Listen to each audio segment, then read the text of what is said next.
injured in an accident, one thing leads to another. Your injury leads to treatment. Treatment leads to hospital bills. Bills lead to debt. Debt leads to stress. The advocates can help relieve that stress. Having an advocate attorney on your side leads to faster resolutions, fair outcomes, and a peaceful recovery for you. You deserve an advocate. This is The Monty Show, the truth in sports talk streaming. When you want unbiased opinions about your favorite team without the spin, all you have to do is find The Monty Show, streaming live and available 24 hours a day, 7 days a week on YouTube. And now, here's Monty. Hey, Brad, The Monty Show, live on Friday, December 5th, 2025. Just 2 more painful weeks left in this godforsaken year.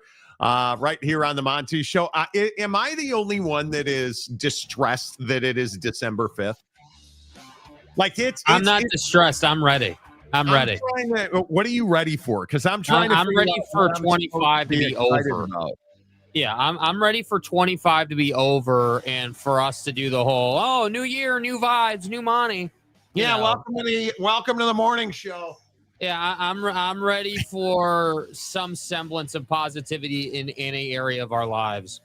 Oh man, I am shocked at how fast this year has gone, and I know that's probably an old guy take, but I'm with Jake. I'm ready. I'm ready for 2026. Hello. Hope you had a great week. Hope you have a great weekend. Obviously, a huge weekend of football right here on the Monty Show.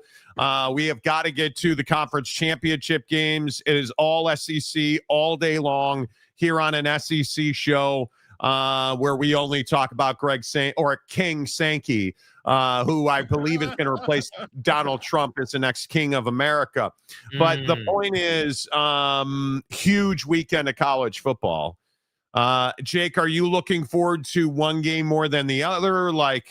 Because I know you're an Alabama fan, and Chaboys, you guys have a pretty significant contest happening. So what is that the game of the weekend for you? Yeah, I mean, that's obviously going to be a great game. I think whether you're an SEC fan or not, that's just going to be a fantastic football game, overall. So, that's probably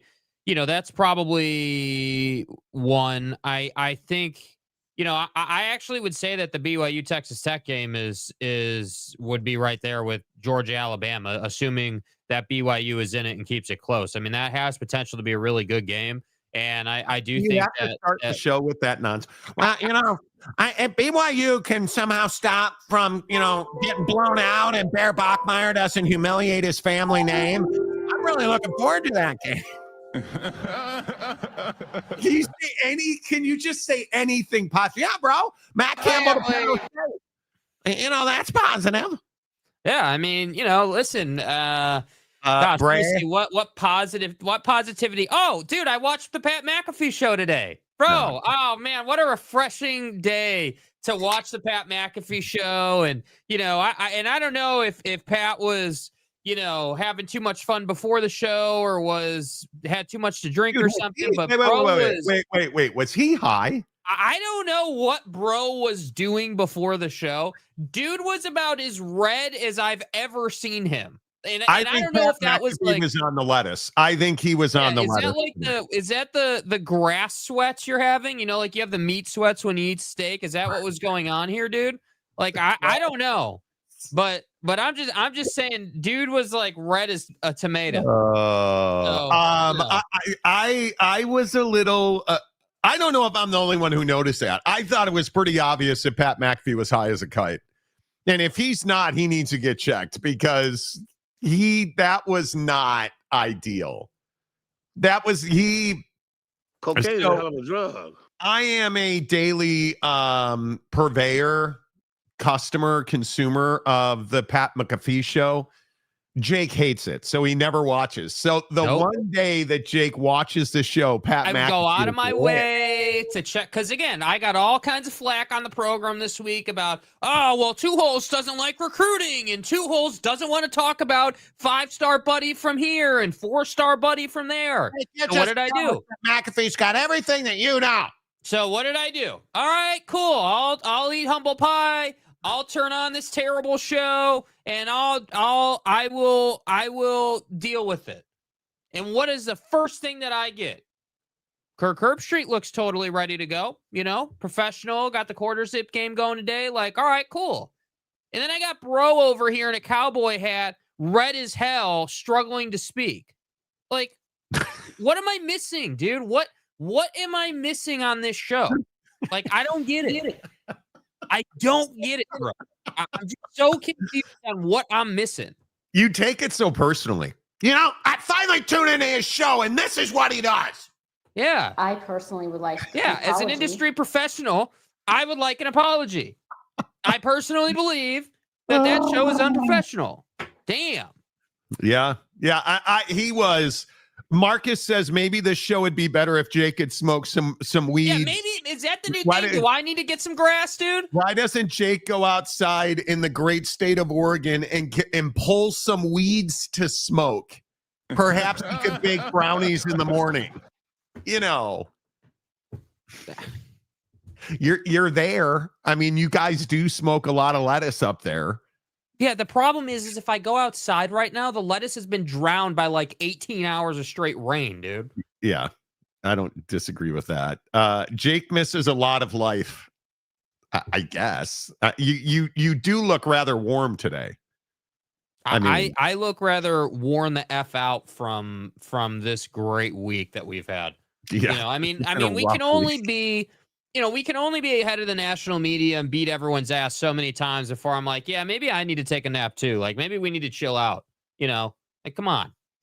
Yeah, I don't disagree. Boyd Lake's got a 24-17 Texas Tech losing. Is there any chance, you guys? Is there any chance? No. That you don't even know the question yet. No. Yeah, I know.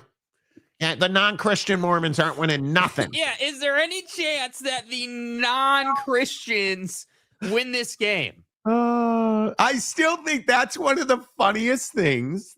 I still don't understand why everybody's like, the damn Mormons aren't Christians either. It's the church of, never mind. I personally believe that Latter-day Saints are from the Iraq and they are not Christian. The Iraq. Every time BYU's good at something, the Mormons, they're not Christians. Yes, they are. It says Jesus. I don't care. Fuck you. Right? Like, what are we doing? I think there's very little chance that Boyd Lake is correct. And what I can't get around is Bear Bachmeier. They're going to win or lose with Bear. I think he is better than he was the first time around. There's no question. Bear Bachmeier is a better, more ready quarterback for this game. He's just not ready enough. They will have more offense. He will not look like a deer in the headlights of a Peterbilt. Like, he's going to be far more, in my opinion, capable. I still can't get this below a one. I certainly can't find a way that BYU wins the game. I can't find a way that BYU's within a touchdown. And I think this number is completely ridiculous. Being at 12.5 is a slap in your caffeinated beverage. I would be at 10. That's what I would be at. I think that's fair. I think that's proper. There's nothing that BYU has done. There's nothing BYU has done that says they should be more or less than a 10-point dog. I think 12.5 is just them trying to make money.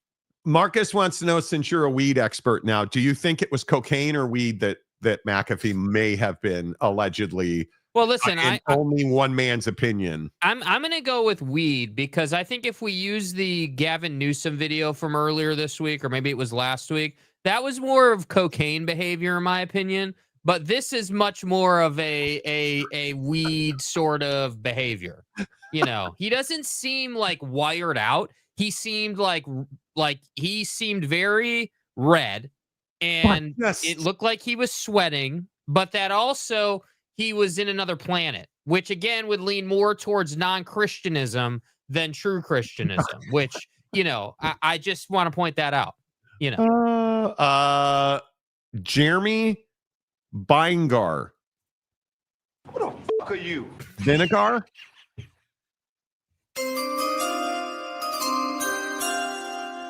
Welcome to the Monty Show. We appreciate you, my friend. Hey, Angry Phil Venzer, a member for Nice. Phil, huge game tonight. Huge game tonight with North Texas and Tulane. That's not the game Phil cares about. Just so we all know. That's not the game Phil cares about. Where do you guys come down? And this is legitimately, where do you guys come down on? Like, do you care about the G5 games? Like, I think Vegas and Boise tonight, huge. Now, I think it's a huge advantage that this game is again at Albertsons on the turf. I think this is a huge game. I am all in on this game. I think it is. UNLV is a better team. In my opinion, there's no doubt. I think that's a really tough place to go and play when it's 43 degrees and rain and snow. Mm-hmm. That's the forecast tonight in Boise. And that's what you get for being the road team, Yeah. That game is 2 hours away, 2 hours and 2.5 hours away. Yeah. I mean, you have to lean Boise? Of course. Yeah. You have to lean Boise. I mean, what are they? Let's see. What is the weather just looks so bad. Boise's 5.5. Boise's 5.5. Yeah. But what's crazy is the over-under is still 59.5, which I just think is wild. Wild in that weather. Yeah. Wild so in to that me, weather. I mean, yeah, I'm sure that this will be a good game, but I think that if we're just talking about like pure entertainment factor, I am way more interested in Tulane with Retzloff. Miles more interested. I want to see really? Oh yeah, I want to see what he can do. I'm all in on the Mountain West game. I'm all in on Vegas and Boise. I think that's going to be. We need for the sanity of this conference. I mean, aren't we all rooting for Vegas to win? Aren't we all rooting for UNLV to win that game? Why am I saying Vegas? Aren't we all rooting for UNLV to win that game? Wow, 35 months. Okay. 35 goddamn months. That's incredible. Bro, it's almost 3 years since Lopes Fan Gabe pretty much showed up at my house with a 12 gauge and was like, you guys are going to start memberships. That's incredible. 35 months. And Gabe goes back. He goes all the way back to the crappy radio station in Arizona. So he's a long timer. The Lopes fan. Let's go. I'm all in on UNLV tonight. I am. See, and I think Scoop, I think this is probably not that far off. This right here. See, that means though that it's going over. Oh, I think it's going over. I just don't know. This would be a Dan Mullen arrival kind of win. Mm-hmm. If they win, can you imagine if they win the Mountain West Championship with Dan Mullen and they go to another level from where they were, because they were really good, obviously, the last couple of years. If they win the Mountain West Championship and go to the college football playoff, there is no question. That'd be unbelievable. Yes. I mean, to me, that's the game of the night. That could be the win of the weekend. Unless BYU finds a way to beat Tech, that'd be the win of the weekend. Agreed. I just don't think it's going to happen, sir.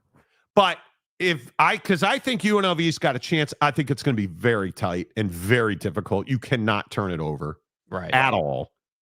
So, Cam Harrison, I remember when the Monty Show had 2,000 subs. Shout out to Mo Bamba. Shout out to Mo Bamba. Yeah, I remember when the Monty Show had 77,000 subs. Shout out to Mo Bamba. Shout out to Mo Bamba. Wow, look at TJ Beck. Let's go, buddy. Let's go. 50 Monty Show memberships. Appreciate that. Look at you guys. Unbelievable. Conundrum says, I'm a 33-month without being a member. It's impressive. How are you not a member? Go get a member. TJ Yeah, Beck. if you're at 33 months without being a member, are you really at 33 months?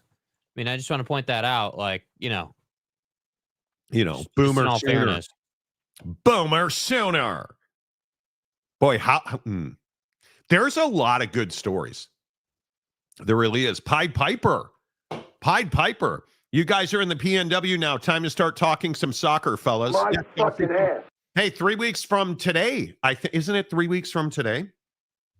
Or 3 weeks from tomorrow, I'll be at Stamford Bridge watching Chelsea Football Club. Yeah, maybe you and Donnie can hang out since now soccer is supposed to be the official sport of America, Shut up. I mean, wow, man. I'm glad that I voted for soccer reform. Jeez, really had that on the bingo card. Man, did that piss some people off today. But anyway, 3 weeks from tomorrow, I'll be at Stamford Bridge for Chelsea Football Club. Chelsea, Aston Villa. Stoked. I'm at 6-7 months just being here. Straight. Like you never turn off. 6-7. See what he's doing there. I don't get it. Okay. All right. I don't get what can you explain it? I don't get it.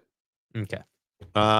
Big Pontiff. I remember back when we talked Josh Mitty and busted balls about 4X gold. Oh damn. My God. Whatever happened to Crazy Guy? I don't know. Remember he was all upset and he was getting his lawyer and stuff because we went. Yeah. Oh my God. I don't break the rules because it's illegal.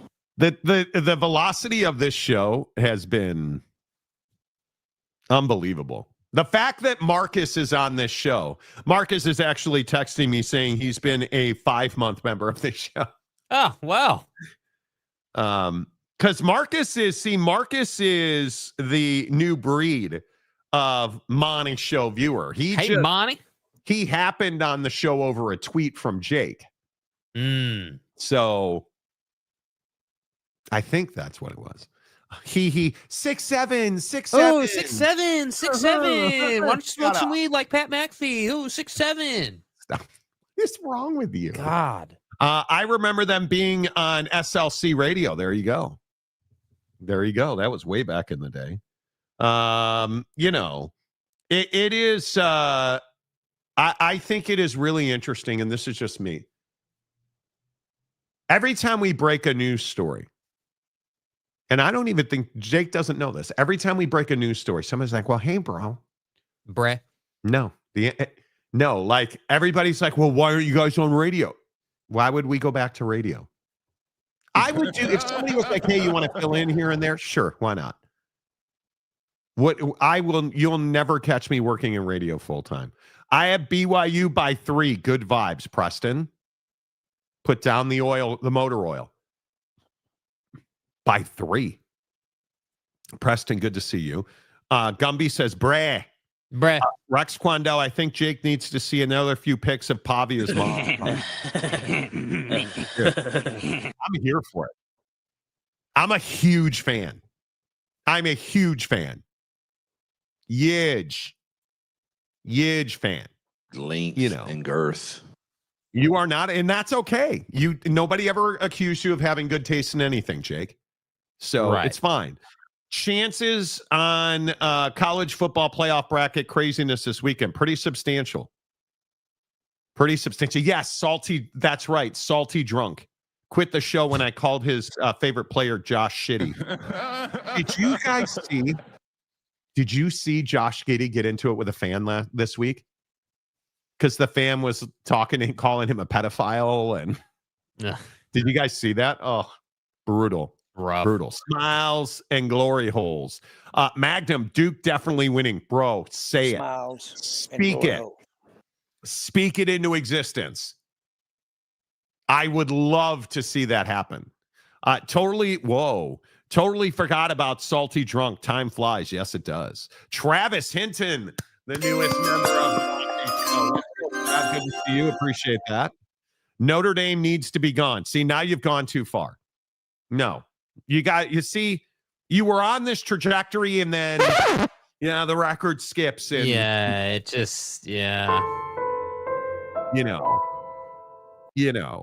I would love to see Duke win, though, you guys. Yeah, Duke is Duke. Salty drunk, yes. Oh, I miss salty drunk. Iconic. Baby boomer OU alum here living in Provo. I hate BYU. Well, I mean, at least you're definitive, right? I mean, you know. If you guys ever want to kick it, we'll flow. The BYU hate this week has been pretty, like, I mean, again, one, Mormonism is not Christianity in a conversation about, BYU and Christian persecution. That's the week BYU's had. That's who you're going home with. Right? Like, that's the week that BYU's had. Yeah, they just want to play football, brah. They just want to play football. Hey, look here, man.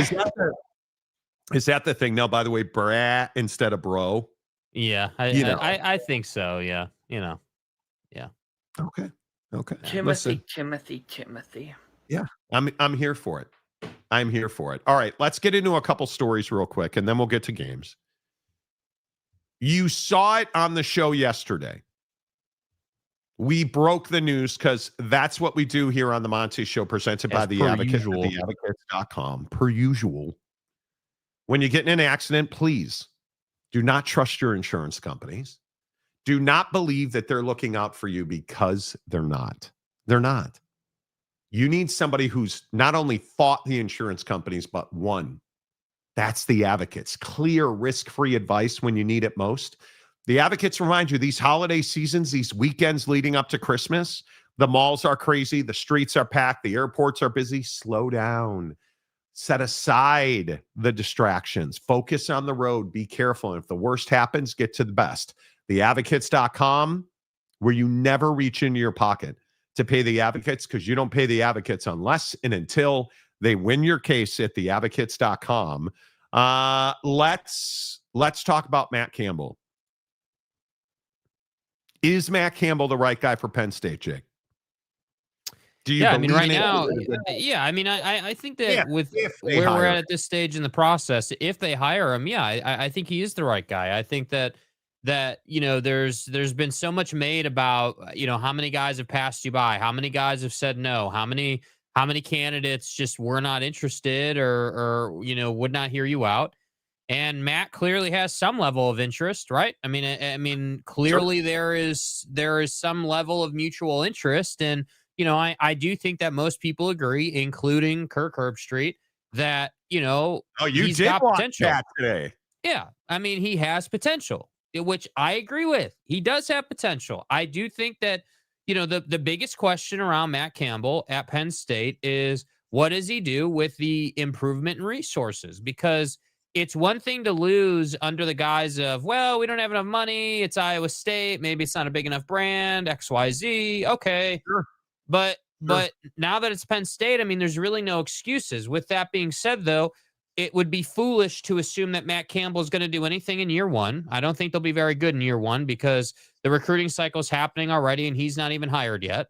With that said, I think it's a year two and forward proposition. I think from year two and on, you should be pushing 8-9 wins and so on and so forth, until you're gradually back in the CFP and competing for the Big Ten year in and year out. And I think the cool thing for Matt Campbell is this can be a job that you do for 10, 15 years. If you do it right, this doesn't need to be a cup of coffee. This really should be like a long-term, career defining position for you. So for me, I mean, I think that for both sides, there's a bunch of benefit. And I do think he is the best of what's available. I think he's a perfect fit. I think he fits right into the way that Penn State wants to play football. And the biggest thing that stands out to me is what Matt Campbell's accomplished for Iowa State. They were nothing. They were the dregs of college football before Matt Campbell got there. And I think we all forget he's won 2 regular season championships. I think we all forget he's recruited. He's brought talent. He's brought expectations. He's put guys in the NFL. All things that Iowa State did not do until Matt Campbell got there. And I think that's a really critical part of this whole equation, because the Big 12 already has a bunch of schools that are backsliding. We talk about it on a daily basis. Okie Light, TCU, the David Koresh Country Boys, like TCU, Baylor, K-State, like the missed expectations. Yeah. We cannot continue to get that in the Big 12 if the Big 12 wants to be a competitive league and be a multi-bid league every year. Because you can get the 24 teams. If your teams all suck, you're not going to get multiple teams into the college football playoff. And when Matt Campbell leaves Iowa State, that's a team that contends for the Big 12 championship year in and year out. Do they win it? No. Do they get there? Clearly not. But they contend, and that's really important. And I think when you put Matt Campbell at college at Penn State, and you say to yourself, hey, he's at State College now, and he's got hundreds of millions of dollars at his disposal, facilities, a brand new Adidas deal that, say what you want to say about it, he's got resources. And I wonder, do you believe that he can leverage those resources? I don't know why we would think he couldn't or wouldn't. You know what I mean? Like, I feel like he's a guy that has shown what he can do with few resources, from Toledo to Iowa State. And now you go to the Knuckle Deep Boys, and they have hundreds of millions of dollars, all kinds of resources. Average ass Franklin won there to a certain level. I believe Matt Campbell can take them farther than James Franklin did. Yeah, and I think that the it obviously will come down to recruiting and what he can do. I think that Rocco Becht isn't going to be good enough at Penn State. I like Rocco Becht. He's very capable, solid quarterback for Iowa State. But you're going to have to do better if you want to win the Big Ten and consistently be in the CFP. And I think, for me, the hallmarks of Matt Campbell are really physical defenses and really good situational awareness. Those two things I think he excels at. And, I think James Franklin had good defenses. That was his strength for sure, but his situational awareness was pretty poor, which cost them several times. And so it's a good hire if he gets hired. I think that it's laughable to me that you've got the Pete Thamels of the world or any of these other accounts, any of these other people. There's this whole pool of reports that, I love the report. He's heading towards a deal that, hey, it's not done yet. They still got to work out all the details, and they still got to. Okay, well, they're negotiating then. There's not like, I hate that we do that now. I don't like that it's like, oh, well, they're heading towards a deal, but they still got to work out the money. They still got to work out the private jet deal. They still got to work out all this stuff. That is, they don't have a deal. They don't really have a deal, bro. Like, they're working on it. They like each other, and they enjoy the comfortable handshake. Yeah. Like, I mean, what are we really even talking about here? So if they hire him, if it gets done, it's a good hire. Yeah. But who are we talking about? We're talking about Penn State. How long have we said if they get it done? What has it been? 10 candidates now? Like, it's been a lot of people. You're not wrong. I mean, listen, I think they went, from what I understand, they went to Ames, a contingent, including Penn State's president, got on a jet, flew to Ames, and spent yesterday with Matt Campbell. And I think it's a really good sign. Now, their goal, as I said on the show yesterday, their goal was to finalize a deal with Matt Campbell before the day was over. That didn't happen. And I think Matt Campbell has made this more difficult because it's a tough move for him to leave Iowa State, as it should be. If you're a quality coach, you probably shouldn't be eager to leave your job. And I think you look at Matt Campbell. I view Matt Campbell as a box of vanilla ice cream. He doesn't really say anything. He doesn't really get controversial or do many things. He just wins football games. And I think that's exactly what Penn State needs. I think they need a guy that can win football games and not be controversial, win football games and not have, male sexual hazing in their locker room like James Franklin allegedly had at Penn State, and assaulted at Vandy, and then you fire to fix it with the victim in the car. Yeah, like it just feels like this is something where you need to do better, and I feel like Matt Campbell's doing. Do you feel like he's a step up from James Franklin? Do you buy that? I don't buy that he's a step up. I do think that he is here. So here's what's hard. Matt Campbell's shown the ability to win a conference, right? He's shown the ability, hey, like I can come out here and win the regular season championship. No, did he technically win a Big 12 championship? No, but okay, X is like candies and nuts. All right, cool. But I think that the difference to me between James Franklin and Matt Campbell right now is James Franklin proved that he could have his team competing for a CFP spot. Now, did they get in enough? No.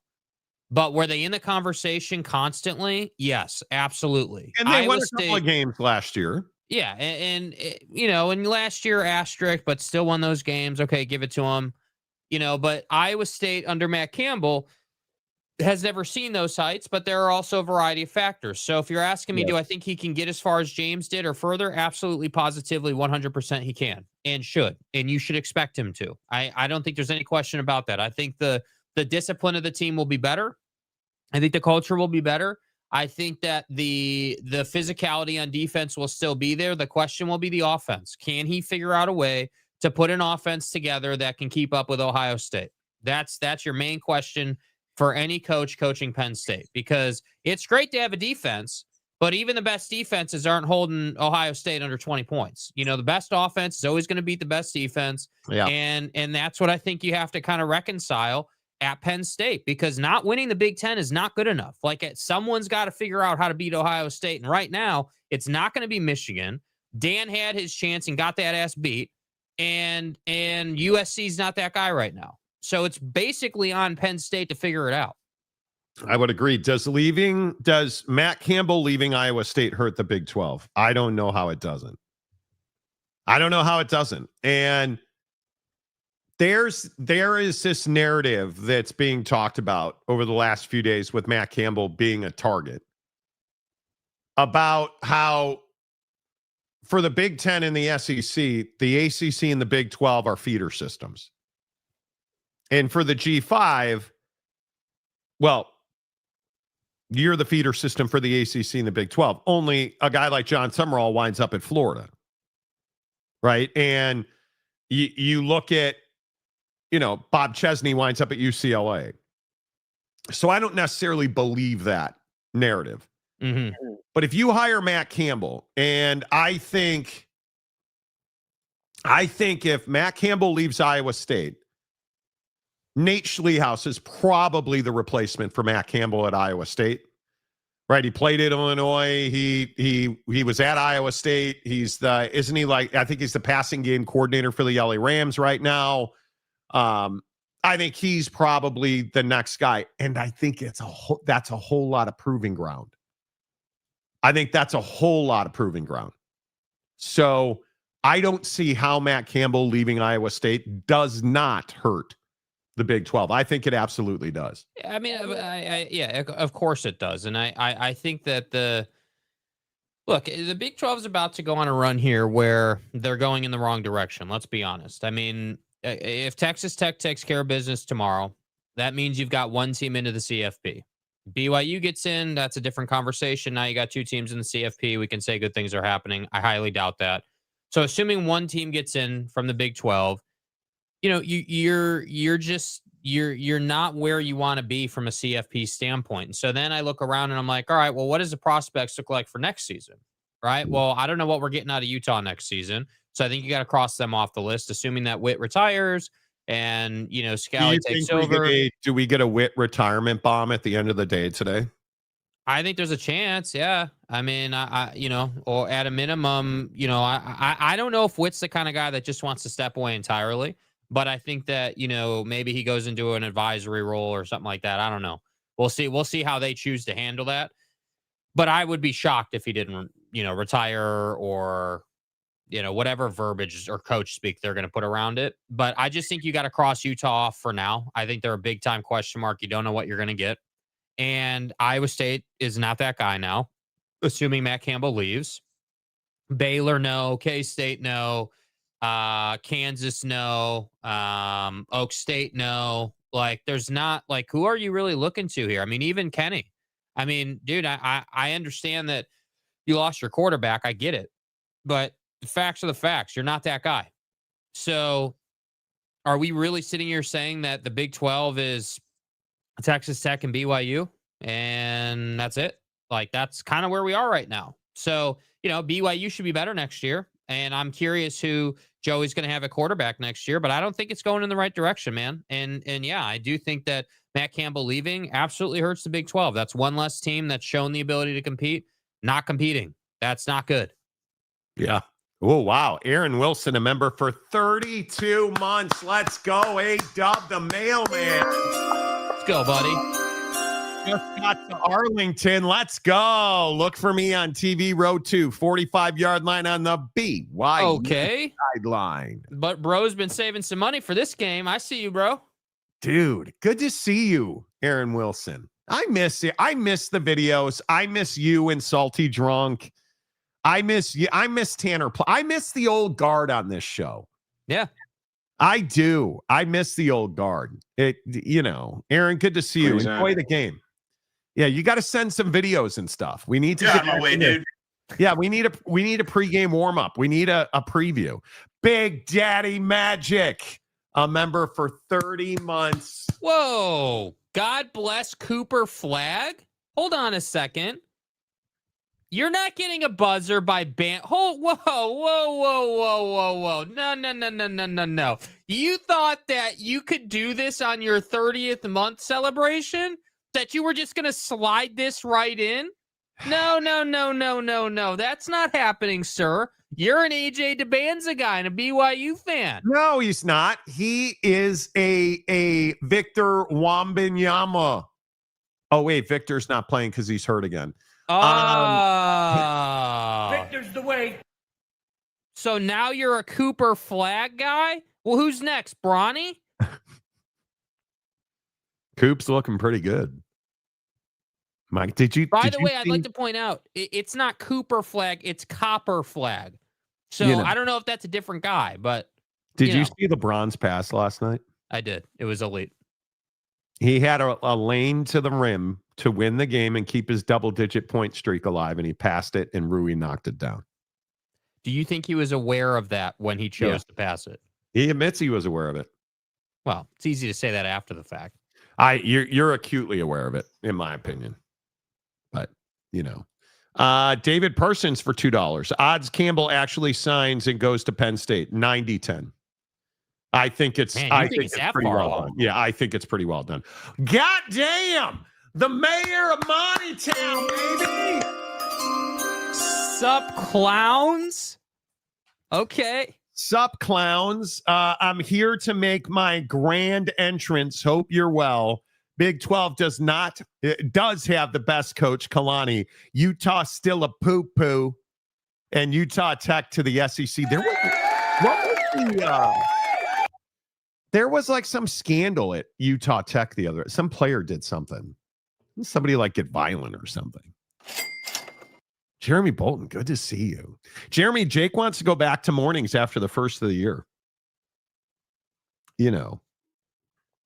I don't, Only for you, dude. That's the only reason, just so that you can listen to the show live, But that's bring it up to me every day. Hey, when are we going to announce this? Hey, dude. Hey, dude. Sorry if you're offended by that. Hey, dude. Hey, fat ass. Hey, buddy, I'll buy you fries if we announce it tomorrow. I pray for moments like that. Jake doesn't say, I'll buy you fries. He says, I'll buy you nuggies. I'll buy you a 50-piece. I ordered the 500 Impossible Nuggets again. Oh, you did? Yeah, because I can't get them in Costco here. It's annoying. Yeah. Good to see you, Bolton. Hope you and yours are well. Lumen Dursky, a member for 27 months. Damn, dude. We got everybody in here. Go. Bengals Bills this weekend. Go Bills. Go Bills. Lumen Dursky. Love it, dude. Love the dog too. Hey, real quick, let's get to this tape. And I want you guys to understand, I know we use some blue language on this show. There are a lot of F-bombs in this tape. So hide your kids. Yeah. And it's Penn State athletic director Pat Kraft meeting with the Penn State football team. And somebody, and I hope they find out who it is because I think it's absolutely disgusting that he was recorded without his knowledge. I want you to understand there's a lot of language in this video. He says the F word about 3,700 times. So just understand that. What I want you to understand is I like Pat Kraft a whole hell of a lot more after hearing this, because I think it's remarkable. And I want to tell you this, I don't know, I really don't. I'm not lying. I really don't know what the future holds. I would tell you guys, I would, trust me, I wish I could get that answer. Terry's like a legitimate, real candidate. I'm looking you all in the eye. I would never fucking lie to you. Please understand that. You're hearing the questions that we have to get answered. I want you all to know too, if I don't get this right, my career is over. Understand that. If I don't hire the right person, my career is over. So it's very serious to me. This isn't like what people just think. You're all going to graduate and move on. If I don't find the right person, in 2 years they will fire my ass and I don't get another AD job. How could you fuck up Penn State? So it's to a personal level, okay? I'm going to do what's right for you guys, for what's right for this program, and for what's right for really just fuck it. And the best part of this video is not that part, and I'm going to strangle Jake right now. I wanted the part where Pat Kraft, the athletic director at Penn State, says Michigan sucks, Oregon's not that good. He's like going in on all of these crappy universities that I've talked about. Michigan sucks, Oregon's not that good. We're not far away, like he's telling the football team. We're not far away. Michigan sucks. And it's amazing. And Jake doesn't want to play that clip. Sorry. You know. What do you this makes me like Pat Kraft a heck of a lot more. Yeah, well, I just think it shows you how much public posturing happens. I think that, guys and officials and administrators don't like you to know who they are behind the scenes. They want you to think that they're, suit and tie and, very professional, and they'd never drop an F-bomb and yada, yada, yada. And all I have to say to that is I don't believe 9 out of 10 people are actually like that. I think 9 out of 10 people have the professional version of themselves and have the at-home version of themselves. And that was Kraft's, at-home version of himself talking to the team. And, I respect him for his take. I agree. If you hire the wrong guy, it's going to, chop you out at the knees. Fired. It just is what it is. You're getting fired, dude. But it's the old thing in life. Like, you can't, if mentally you spend your time worrying about what you can't do or what would happen, or, if you get it wrong, like, it's just a waste of your time, dude. Focus on getting the right thing done. And that's what I think his point is like, we need to get the right thing done here.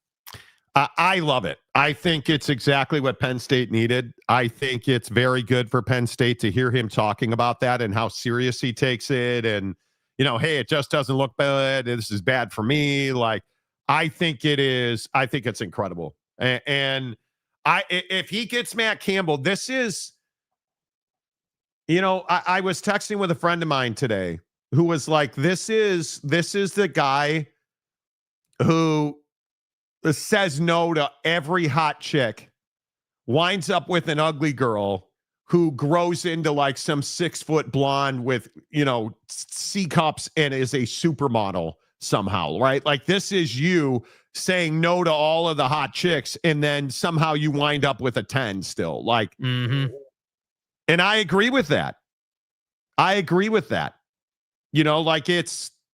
It's incredible if you could hire Matt Campbell. And I hope whoever the scumbag is that recorded him gets in trouble. Yeah. Oh, I mean, that's the obvious issue here. I mean, that's such a violation of trust to do that. Yeah. Jaron Golden says Tech player punched a guy in the face after he got dunked on. Mornings. Jake's on me about it. BDM was a huge Flag fan when he thought the Spurs might get that pick. Oh, I see. That's right. Spencer Allred. What's up, Spencer? My theory is Mark Harlan does not have the Big 12 best. Oh, you mean like their best at heart? Oh, I think he does. It costs him money if he doesn't. You know, who's the next Austin Reeves fan? I'm a huge Austin Reeves fan. Jeremy Bolton. Guys. Hey, guys. If you could have a morning podcast with anyone from the 62 Bears roster, who would it be with? And howdy to everyone else. Watching BYU basketball has been amazing. That's a great team. They're very good. That's right. Chowder. BYU can shock the world. Wait, what? It's 4 versus 11. That's not a shock the world.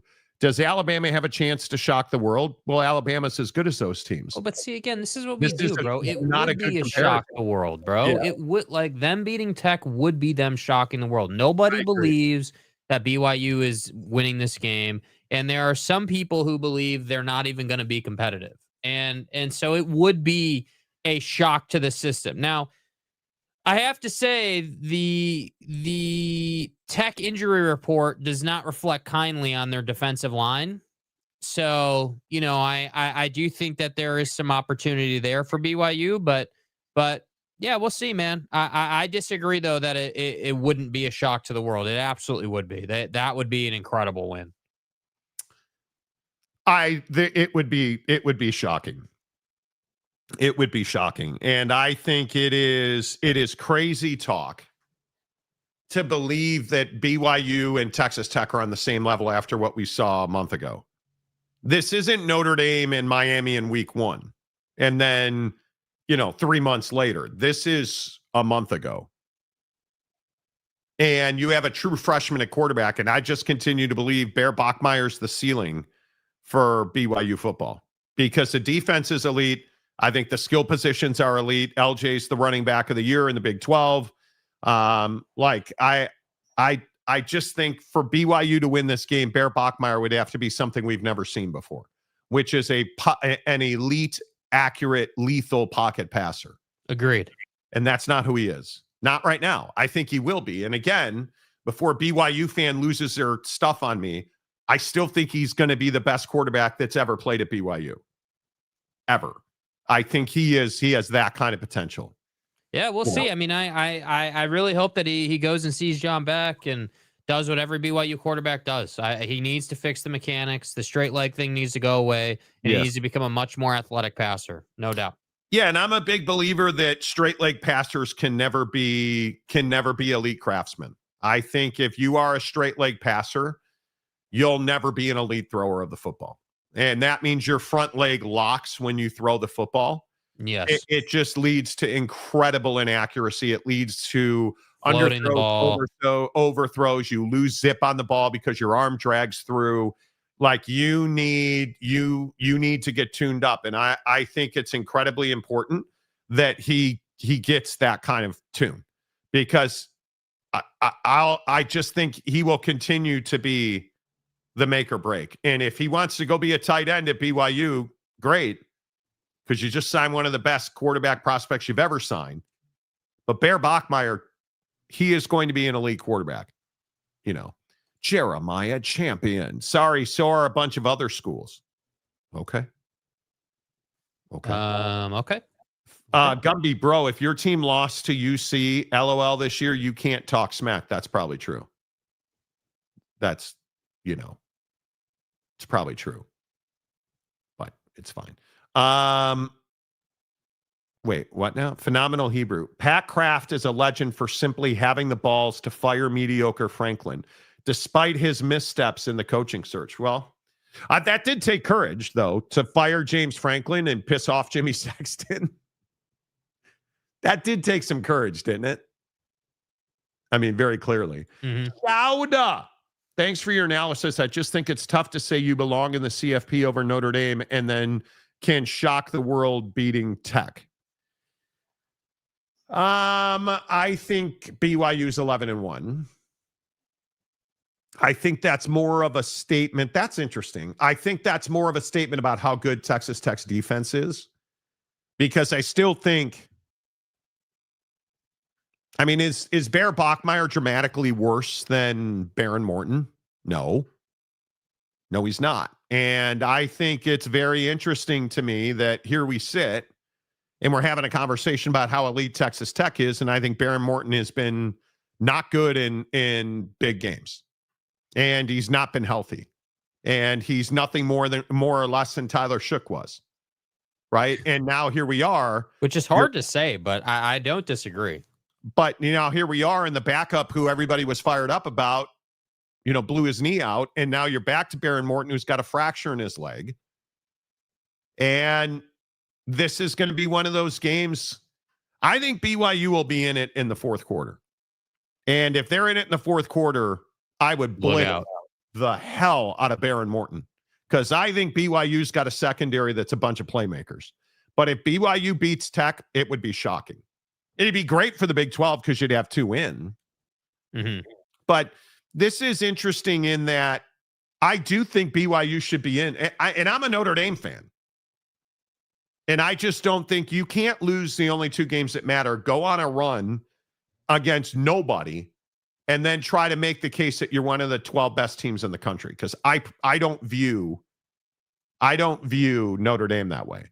Well, I think that this comment speaks to the what we talked about yesterday, though, where it's like, nobody's supposed to consider what a team's done in the past. It's supposed to just be what you did this year, your strength of your schedule, and all the stats and any other factors that would affect your candidacy this year. But as human beings, we're incapable of doing that, and I'm a strong believer in that. Whether we want to say it or not, we absolutely, without a doubt, have a subconscious bias towards Notre Dame, because Notre Dame is constantly in our face and is constantly in the conversation. Though. It's a Christian university. Well, it's a Catholic university. Just different than a Christian. Different than that's a non-Christian Catholic, thing. So, when you're Catholic, you deserve to be in. When you're non-Christian, no. But with all jokes aside, I think that BYU just suffers from not being relevant enough.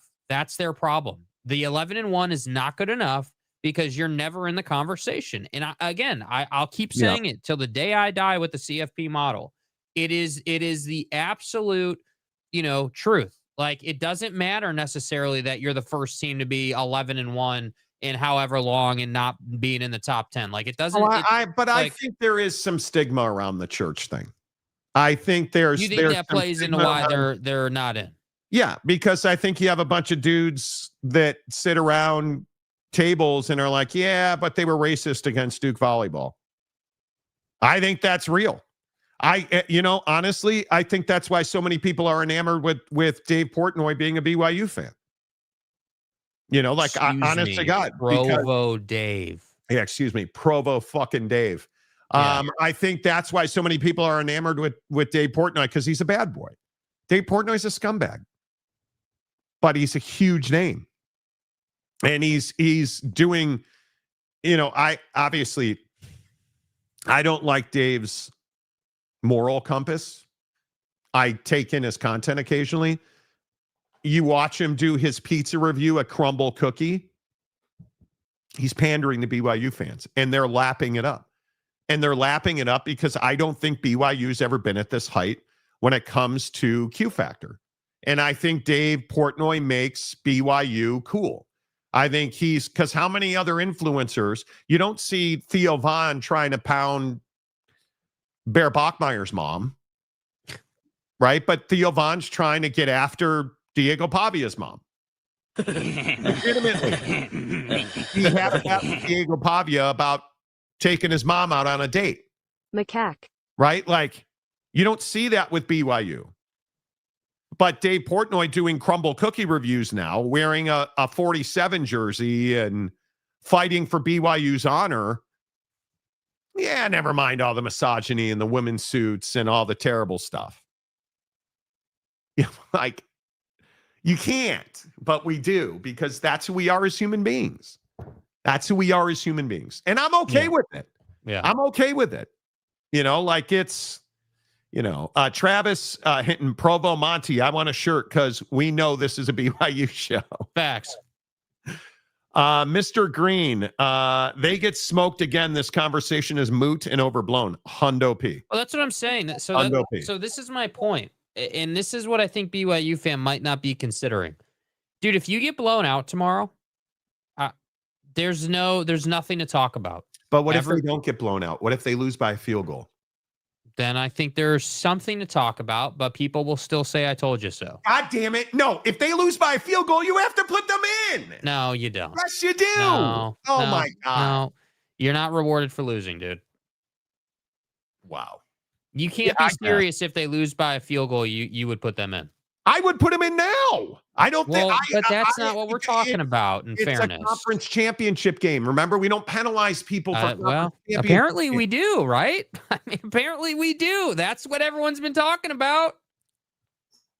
Okay, if we don't penalize people, then they're out no matter the results of the game. Then, right? Because if we're not penalizing, we're not rewarding. I mean, that's the problem. That is the issue here. Is that obviously the system is written to reward the conference champion. So you're rewarding the winner of the game. But this goes back to Kirby Smart. And I know that and I was hoping not to play this bite today because I think he's so right. I think he is so right. When you listen to Kirby Smart, tell me Kirby Smart's not correct. Everybody on the outside looking in wants another game. And people would argue you had plenty of games. Everybody on the inside looking out say, I'm good. I'll stay right where I'm at. I'm okay. I played well enough. So, I think it's been talked about. I think it's, one of those things that was tossed around early on last year about the possibility of playing within your conference or cross conference to have some play-in games, which is nothing more than an extension of the playoffs. And you would play in from that perspective. But we'll still debate about who's in those play-in games and who would have the right to play in those games to advance and move on. But there was speculation about that early on. And, I think there's coaches that think that's a better model because it gives their fan base something to hope for and wish for outside of the 12. Everybody's trying to get a piece of the 12. And it's very elusive. It's very hard. So, if it gives more people an opportunity, that's good for some. And there'll be those that probably would have made it in another year that might lose that wish they didn't have. Facts. I mean, it doesn't get more clear than that. And then you listen to Kalani talking about himself and BYU. I said I wasn't going to campaign and all that, but the season's done now, and we're going into championship mode. And I'm just going to be honest, it's a little disrespectful. If your job is to put the comparisons up there, but you leave BYU graphic out, and you're comparing other schools, and then last week when you go 9 through 15 and you put them all up except for you subtract BYU and Utah, it seems like that's kind of maybe done on purpose, and maybe a committee shouldn't be doing that on purpose, in my opinion. And if your job is to honestly compare it, then don't leave us out of the conversation. Last year, I felt like we didn't belong in the conversation because we weren't in a championship game. And now there's teams that aren't in a championship game that are sitting there waiting to see if they're going to advance or move back. And they have no say in it, just watching other teams play. I said it before, they should all play a game then. If teams aren't going to play in a championship game, but they're going to be in a playoff, they should all play a 13th game. Interesting. I mean, what else are you going to do? If last year we could have played against the third place team of another conference, that would have been amazing. And then you can honestly compare it. And if their question is, well, who deserves to be in the playoff, Notre Dame or Miami, let them play. Like, settle it on the field and let them play. Right? So juxtaposed to each other, Kirby's right. And I think Kalani's right. But you have to mandate the 13th game, right? You have to have a system in place because now, and again, outside of wanting to pound Diego Pavia's mom, shut up, Vanderbilt. Wow, yeah, we'll play anybody anywhere. Let me make we'll some go call. to Salt Lake. We'll go to your mom's house. Okay. Like it's. I agree with Kirby Smart. When you're on the outside looking in, you want to play another game. When you're on the inside, you don't want to play another game. And I agree with Kalani. Okay, well, if this is how we're going to do it, if you're going to leave BYU out of the conversation because you hate their magic underpants, well, guess what? Then we need to mandate Notre Dame and Miami should be playing. Well, and everybody who participates, if you're in BYU's position and you're participating in a conference championship, you should not be penalized if you lose that game. And you look at this graphic, Miami, I am telling you now, BYU should be where Notre Dame is. And I know I said this yesterday. Put BYU where Notre Dame is and have Notre Dame and Miami play for the last at-large spot. That's what makes sense this year because Bama, OU, A&M, Ole Miss, Oregon, Tech, Georgia, they all belong in. Notre Dame does not belong in. I am telling you now. Notre Dame doesn't belong in. You can't lose to crappy football teams like Miami and then sit here and bitch and moan that you're not in. You don't belong in. Well, BYU's 11-1. They belong in. They're a one-loss team, and their only loss is to what? The number 4 team in the country right now. That's the best loss in the country. Look at their resume. Look at their defense. Look at their running game. They belong in by any measure. They belong in. But yet, here we are. We're not going to have, I guarantee you BYU is not going to the college football playoff. Guarantee you. Guarantee you. West Virginia Buckeye says high and tight on the Monty Show. Okay. What about Vandy, though? They're better than Miami and Texas, and now even Ole Miss, who's coachless. Ole Miss isn't coachless. You know. Chowder says, yeah, but James Madison. Really? Is this what we're going to do? Well, this is what people do, man. We really think that James Madison has a compelling argument when compared to BYU. James Madison's 11-1 is Weber, lost to Louisville, Liberty, Georgia Southern, Georgia State, Louisiana, Old Dominion, Texas State Marshall, Appy State, Washington State, Coastal, and Troy. And obviously they're playing Troy tonight. And we think that because BYU is in the Big 12, and what conference is JMU? They're in the Sun Belt. You'd think those two 11-1s, come on. Like, I can go so far, and I'm happy to go round and round the objection triangle here. I'm happy to. The victory has already been won. I'm telling you right now, you just can't. You can't do it. You can't. Notre Dame lost to NIU and made it to the Natty last year. True, but see, here's my argument with Notre Dame.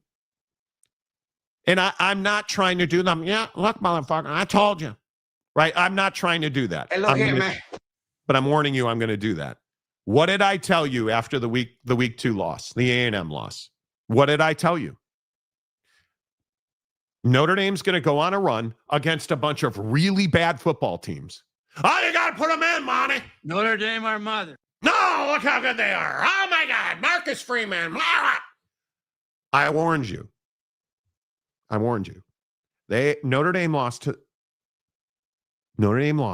the only 2 teams that we needed to beat. And we couldn't beat the 2 best teams on our schedule. And then we want to claim that Purdue, Arkansas, Boston State, NC State, SC, Boston College, Navy. We beat the wheels off of Pitt. I don't think Pitt ever got off the ground. Could be wrong. Syracuse, we put 70 on the Cuse.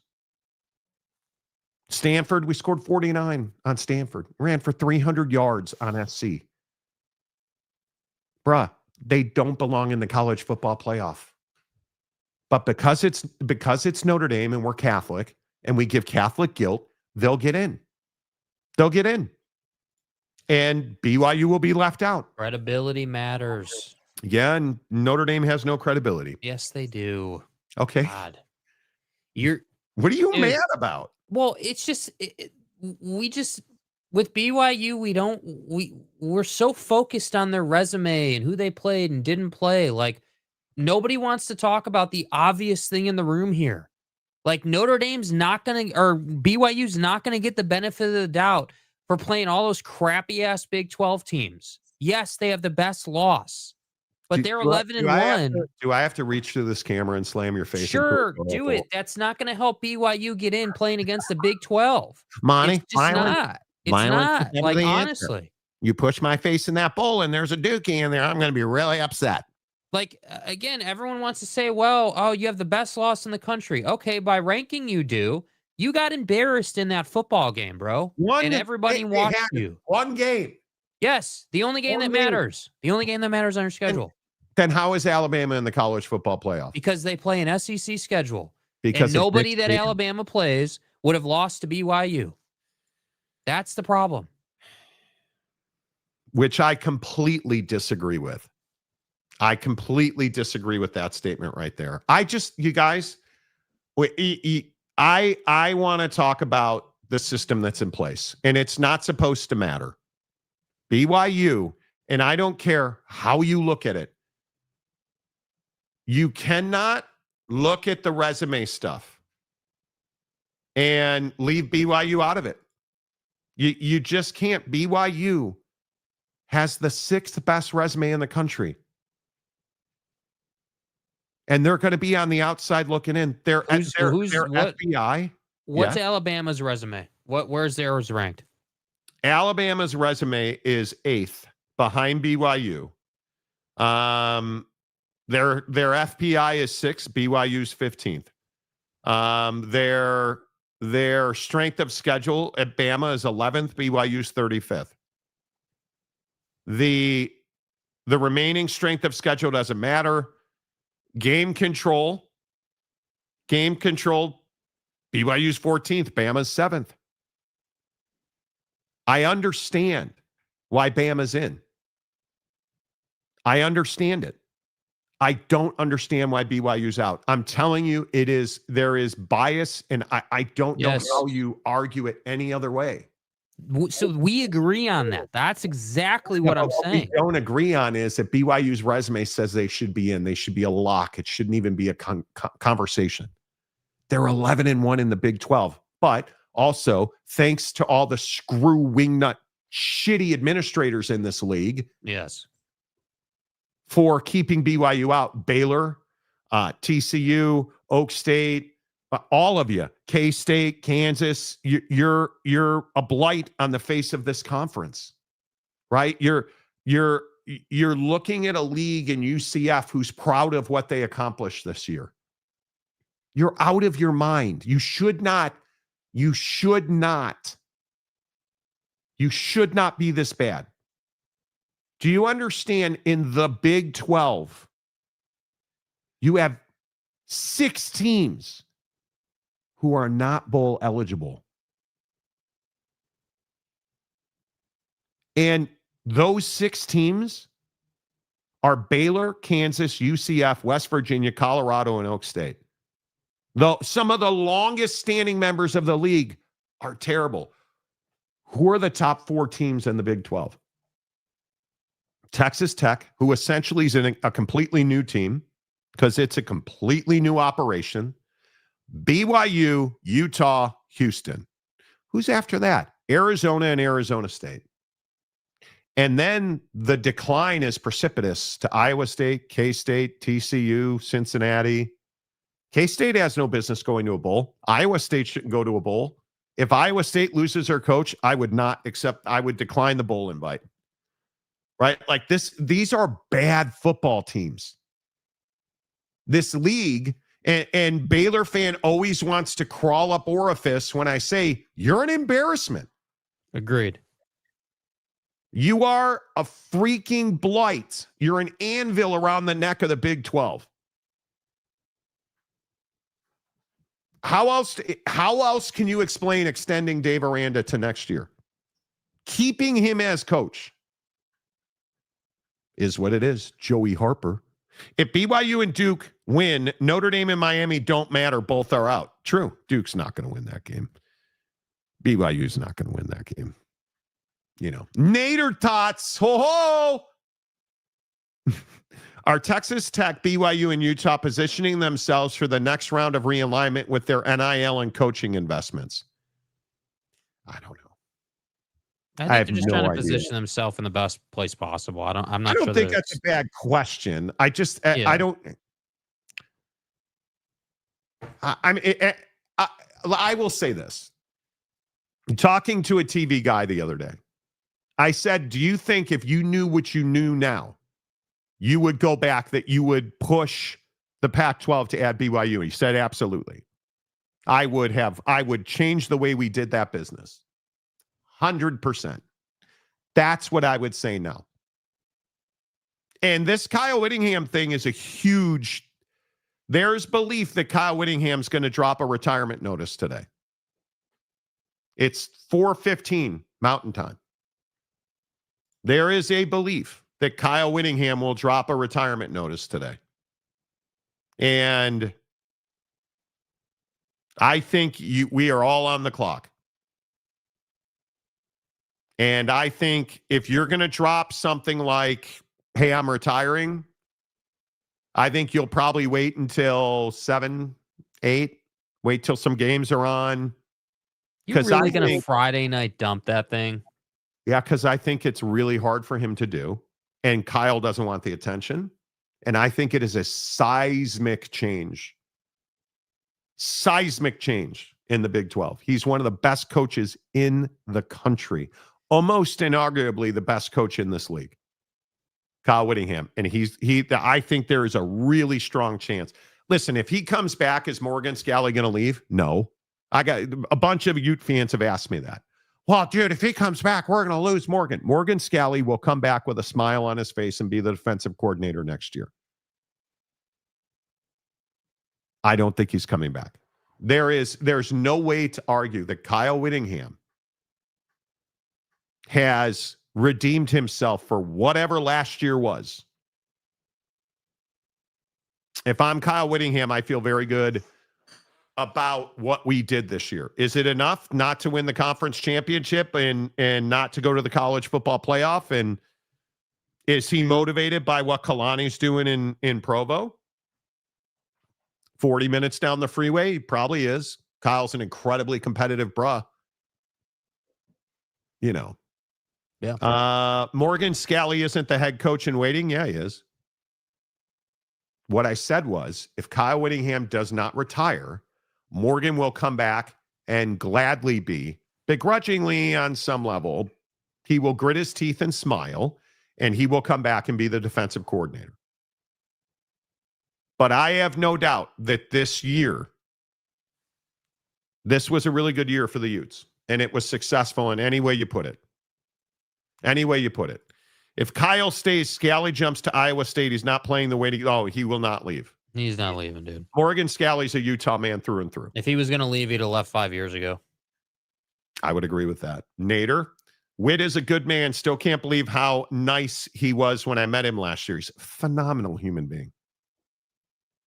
One of the nicest dudes you'll ever meet. Kyle rebounded after last year. 10 wins, certainly. Kyle Whittingham's departure will be a sad day in college football. He is incredible. Oh, got you. I missed that first part. No worries. Penn State got blown up by cookies. Now might get blown up by soybeans. I mean, it's a real human or non-human. It's a real possibility. Damn Chinese. You know. Oh, it's sarcastic. Yes. Okay. My bad, Mike. My bad. Witt will come back to be BYU's AD. I don't think so. Would you think much change next year without? Would you think much changes next year without Kyle? I think a ton will change. A ton will change. You don't replace. You don't. It's never going to be business as usual when somebody the caliber of Kyle Whittingham leaves your building. It's not football. He's a dude. Kyle Whittingham's a guy. Yeah. Kyle Whittingham is a chapter of your athletic department's history. Like, that guy is defining. Do you understand how important he is to the history of Utah football? Like, I think it could be very, very. I would not want to be Morgan Scalley. I think you are asking an incredible amount to be the guy that replaces Kyle Whittingham. And I just don't know. I don't know how you do that. Morgan's a hell of a football coach. But we'll see. It's going to be really interesting. Really interesting. China. Exactly. Mm-hmm. Jeff Seal, how different is this conversation if Tech Utah isn't the first conference game? Well, how different is this conversation if BYU wasn't playing at 11 a.m. or midnight every week? Because I honestly don't think anybody saying that BYU doesn't belong in hasn't seen them play. That's my opinion. Coach Whittingham is a class act. I was impressed by Utah fans I met in Stillwater. What does that have to do with Kyle Whittingham? And you're not. Why were you in Stillwater? You're a TCU fan. So yeah, what were you doing at Okie Light? Yeah. Are you the one that killed the Longhorn? What if Witt replaces Santiago as AD at BYU? Whew. Kyle Whittingham, I don't think would ever go back to BYU as an employee. I just think he's such a Utah man. Kyle does strike me as a guy who would still be active in the football community at Utah. I don't know what the capacity would be or like what. I don't know if that's like an advisory thing or something, but yeah. I think he'll do what Nick Saban in Alabama did. That would be my guess. Kurt Myers. Witt will be made a general authority. Could be. Who replaces Kyle? Kyle Whittington chose it. No, it's Morgan Scalley, who is the coach in waiting. I'm curious how long Morgan will last, if he sticks or not as the head coach. Like if he's there 5 years as a head coach, like it'd be interesting. That's really tough. That's really, really tough. That's really, really tough. I don't know. I don't know. The answer is I don't know.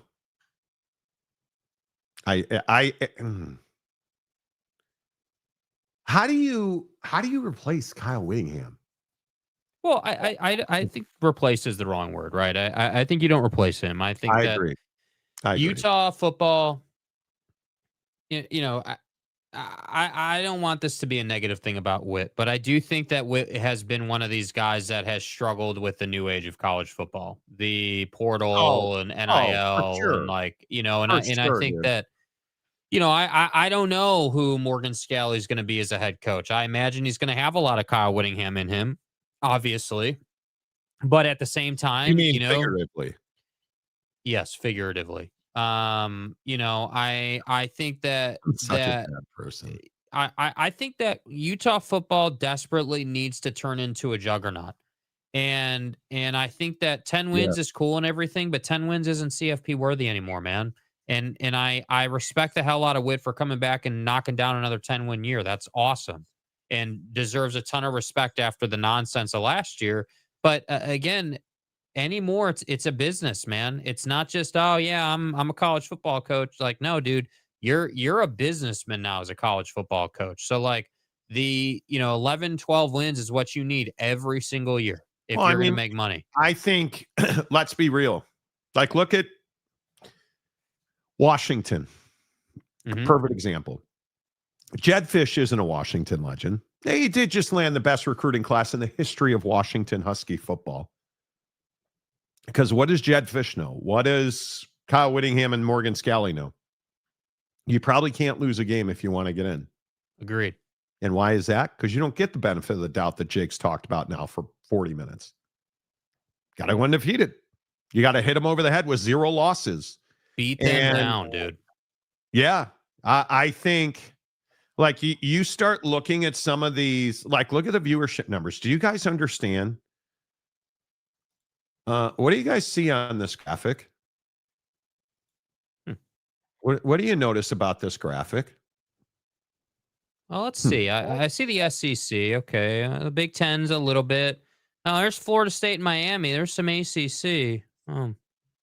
Well, it looks like the Big 12's not represented on this graphic. Am I seeing that right? Typo. It's a typo? Oh, that's right. It's not a typo. Alabama averages 8 million viewers a week. Look at these numbers. What you don't see is a Big 12 team. Because you don't. And this is why I think BYU is so important. Because BYU is spending the money required to grow their brand and their reach. And I think that's part of this conversation. Those TV numbers are terrifying. Yeah, I commend BYU and BYU fan for putting up the fight, selling themselves as hard as they can. You're doing all the things you need to be doing. But I just think it's irresponsible to have these conversations without the idea that your past performance matters when you're trying to sell yourself in your candidacy. I mean, I hate it. I really do. Again, we've dominated the BYU scene the past 2 weeks. Do you think I want to be saying that they're not in or that they don't have the credibility to be in right now? I don't want that to be my opinion, but it is. You haven't been in the CFP. Like, just stop right there. You're not someone that's got the most views in college football, as we just saw. You are, in my opinion, what's hurting you right now is that you're in the Big 12. That said, I don't think it generally speaking is killing you overall as an athletic department. But when you're talking about the CFP and viewership and credibility and how often can you get there? Yeah, it's hurting you. BYU and the ACC, you would be in. You would be undefeated, in my opinion. But Texas Tech is a better team than you. And, it's just, whoa. There's this bright light. What is that, dude? Should I call the police? There's a bright light outside, and I don't know what it is. Never seen it before. Huh. I want more. Is that the sun? Whoa. Dirac. I'm being an asshole now. I miss the sun. I miss warmth. I miss cold that includes snow. It's E.T. Yes. It's the FBI is after Monty. Well, Cash hasn't found a jacket. Yeah, I don't know if that was the sun. That might have just been a spotlight on Cash's helicopter. Bro. Ice for Monty to take him back to Utah. Brother. Monty done pissed off touchdown. Jesus. Monty, you have to get out more. No, the sun needs to get out more. That's my point. He's got no class. Pavia's mom just flashed Monty. That's what it was. Jake, why do you hate this picture so much? She is just obnoxious. She's a hoe. And I want everybody to know that. Yeah, like, dude. He's a hoe, and I want that known. Like, come on, dude. Oh, my God. Bruh. Exactly. Valhalla's coming for you. The aliens are coming. Cash flying around looking for his girlfriend. Cash Patel. How about the fact that allegedly he wore a woman's large jacket? I couldn't get We get it. You're a short king. We get it. Yeah, exactly. Let Diego's mom have some fun. Oh, she's having some fun. That doesn't mean I gotta like it. But that's oh my God, you just said yeah, boy. That's the entire point. Anyway. And I'm a vampire feeding off mass disappointment. That's the whole point, Jake. She's trashy, bruh. Bruh. And I don't hate it. I like the other picture with her cowboy hat. God damn, boy. I don't have that one anymore. What's an erection? I'm home alone for a few more minutes. Can you put Pavia's mom's picture? Dude. Here, let's go. Let's fade to black, and we'll just have her on the screen. What do you think? What do you think? We're just gonna fade to black. There you go. Okay, what do you think, dude? What do you think? Is that what you need, bro? That's what you need. You know, I try. And Mike Smith, this one's for you, buddy. Right? Like I try to accommodate folks. I don't know. Dave, you're broken. Dave, you're broken. If you're not a Diego mommy, you're broken because I'm a Diego. He's done already. Exactly. Yeah, he's done already. Right. Oh my God, just like that. Ah! Nader Tot suddenly minimizing my Monty Show window at work so my coworkers don't get the wrong idea. No. You know, Nate, we're going to have you over here into the HR office, please. You fucking donkey.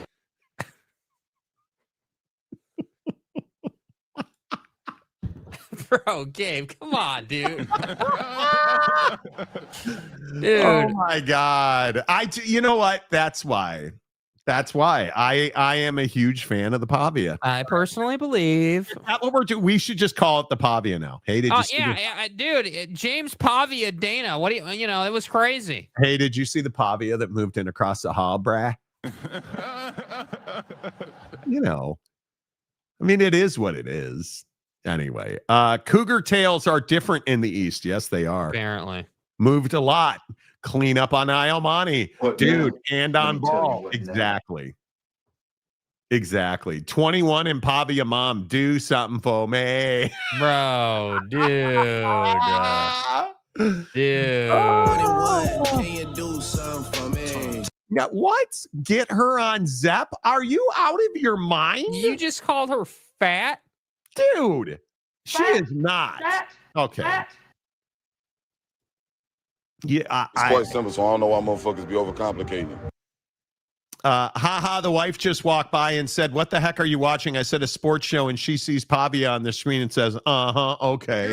Good. Exactly. Bro be over here holding his cock. Exactly.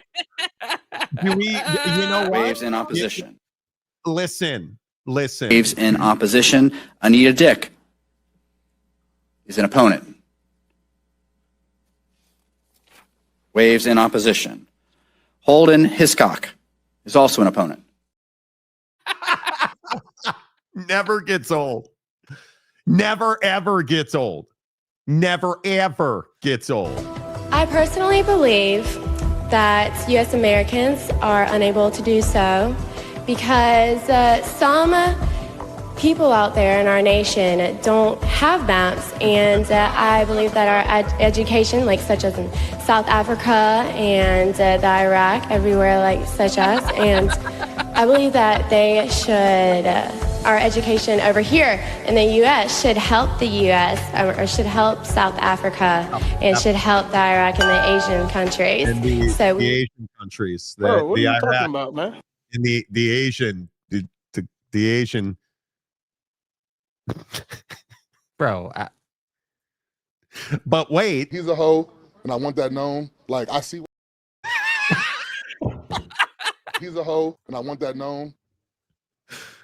Oh, it's so much fun, dude. Like, I am amazed by it. It hits every time. Yes, it does. Such as in like, bro, Nate, do you know how many times I say to my wife, such as in like? Iraq. She has no idea what I'm talking about. What do you want for lunch? You know, such as and like in the Iraq. And I want that known. You a hoe. He's a hoe.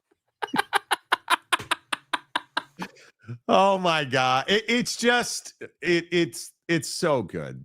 All right, let's get to some games here on the Monty Show.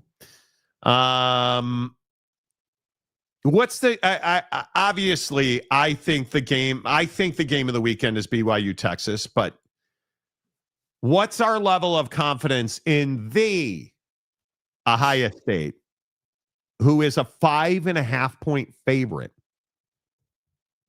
over Indiana in Indianapolis? Which way are you leaning on this game, Jake? I'm taking Ohio State, but my confidence is not high in that pick. I think this has trap game written all over it. I think Indiana's super physical. They understand the opportunity. They are going to be ball busting the hell out of Ohio State.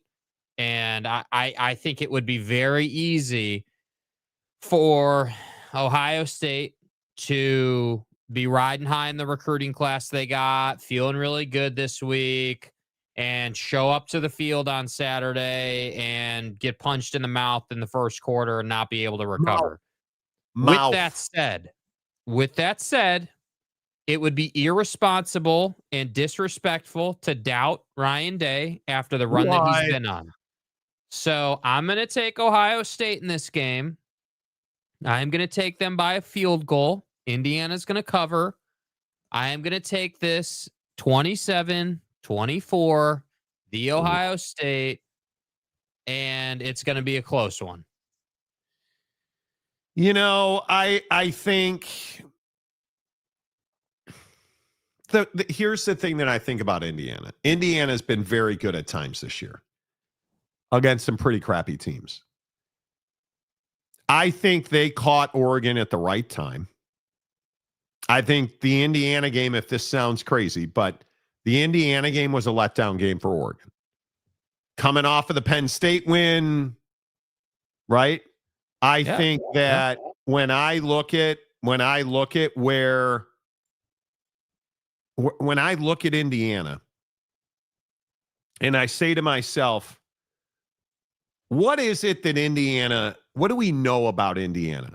Well, Indiana's really physical, right? I think we all would agree. That's their brand. I would agree. But what is their signature win? And I was thinking about this last night. Now it's like their signature win is one of two things. It's the Iraq or it's Oregon. It's Oregon.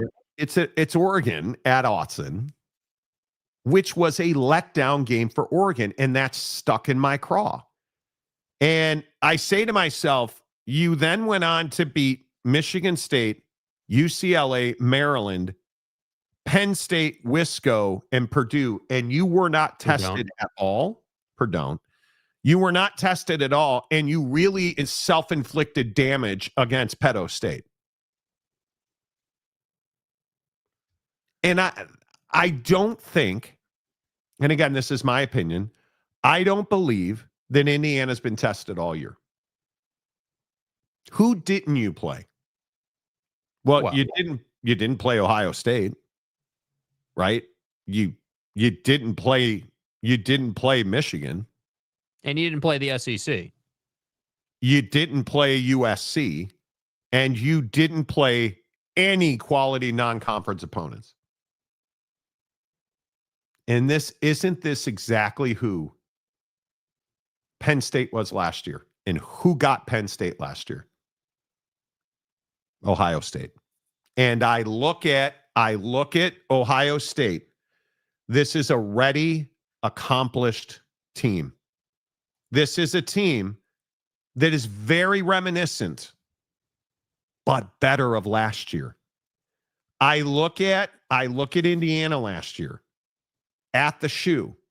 They were not even in the same league as Ohio State last year. Now, Ohio State, truth be told, that's because Curtis Rourke was not a capable quarterback, which is why he's like ninth string for the 49ers. But when I look at this team, should I believe, for whatever reason, should I believe that the 2025 Indiana Hoosiers are significantly better than the 2024 Indiana Hoosiers? Problem with that is we don't know. Do I think that the Ohio State Buckeyes are better this year or last year? Oh, I think they're significantly better this year. I think they're significantly more mature defensively. They're faster and they're smarter. I think they're coordinated exquisitely. And I think offensively, they throw the football. And I loved Will Howard. I think Julian Sands a better quarterback right now than Will Howard was last year. I think Ohio State, and I could be wrong about this, and I don't think it's going to be a blowout. I think Ohio State is a better football team than Indiana in a lot of different ways. And I look at the Buckeyes against Michigan. Buckeyes ran the ball 47 times against Michigan. They ran the ball a lot. Now, you can't overlook the fact that Ohio State also got some really good football plays out of their passing game. No question about that. Right? But you look at the balance and you look at the fact that Bo Jackson is running for 5.3 yards a carry now. You look at the fact that Carnell Tate is finally the guy that we thought he was. And obviously, Jeremiah Smith with an incredible catch. This is a balanced team that doesn't rely on one guy at Ohio State. I think they're much more schematically diverse. I think when you look at this defense, I think the defense is deeper and more dynamic. And I think one thing that's very interesting is the ground game couldn't get going for Indiana against all of the best teams they face. Like looking at the tape, Fernando Mendoza bailed them out multiple times, including Penn State, who's pretty good against the run.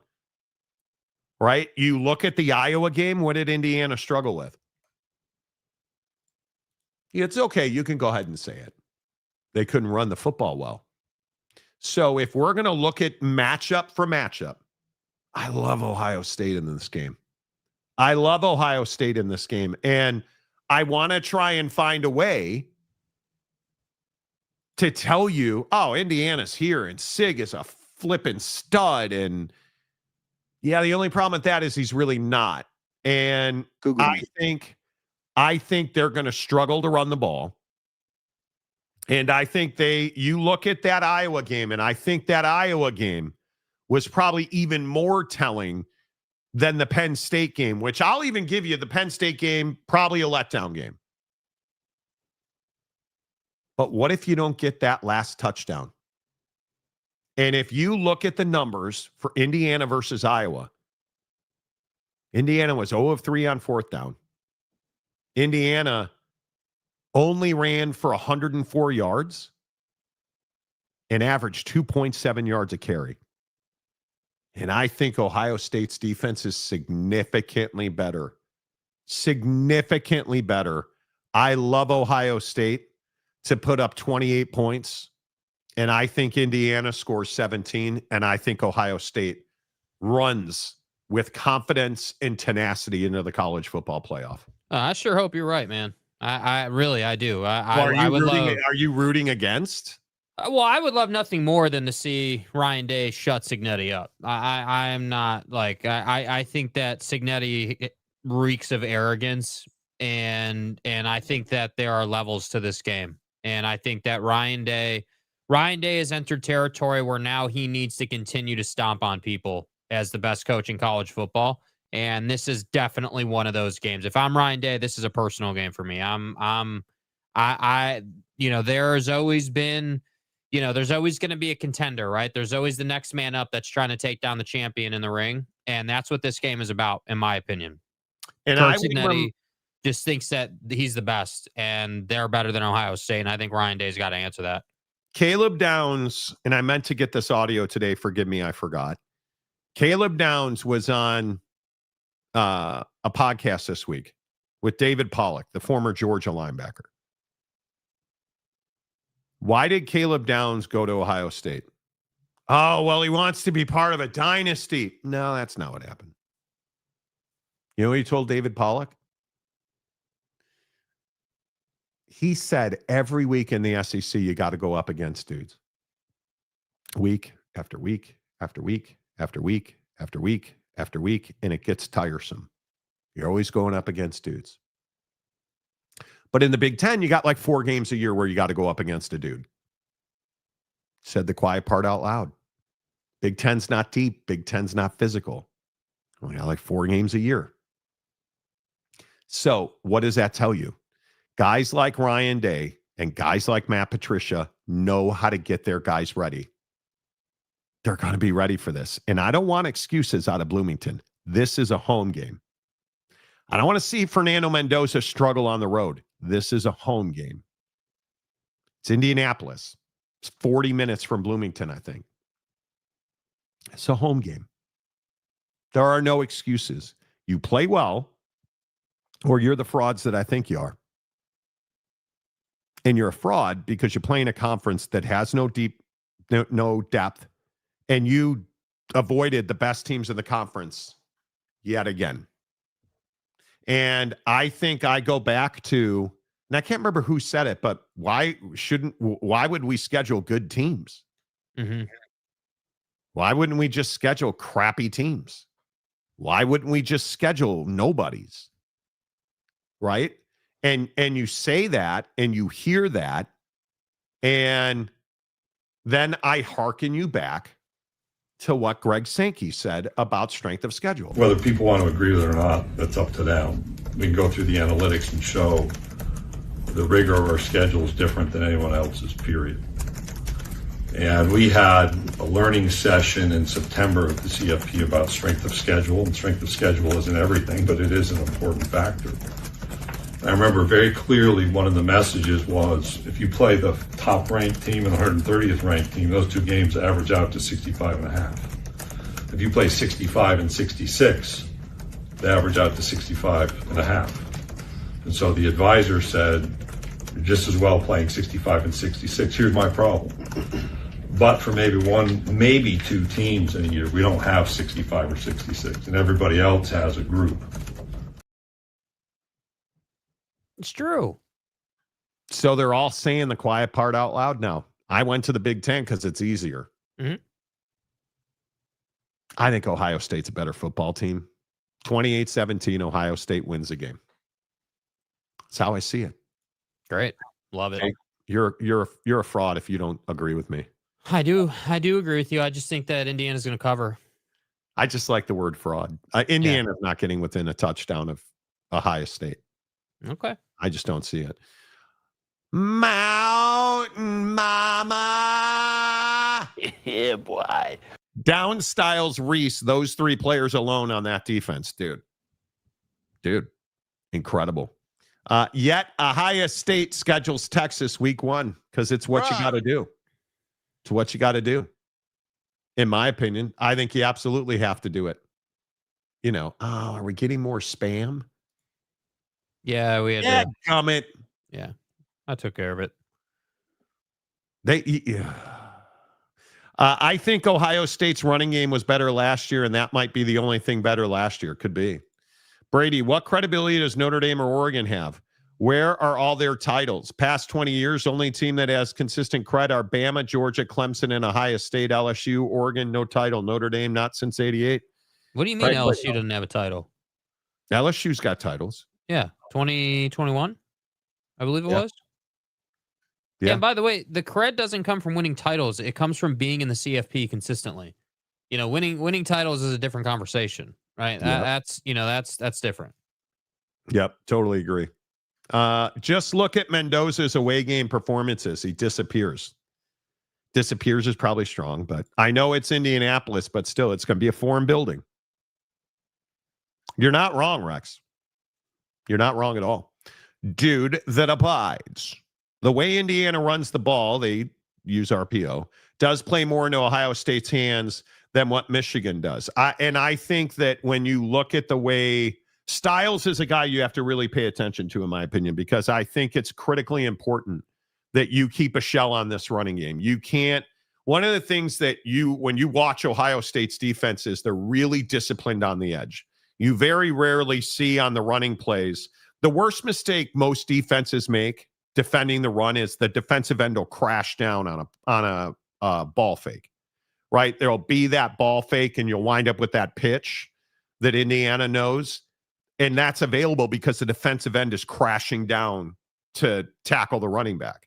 So Ohio State doesn't do that. They rely on their linebackers and safeties to fill.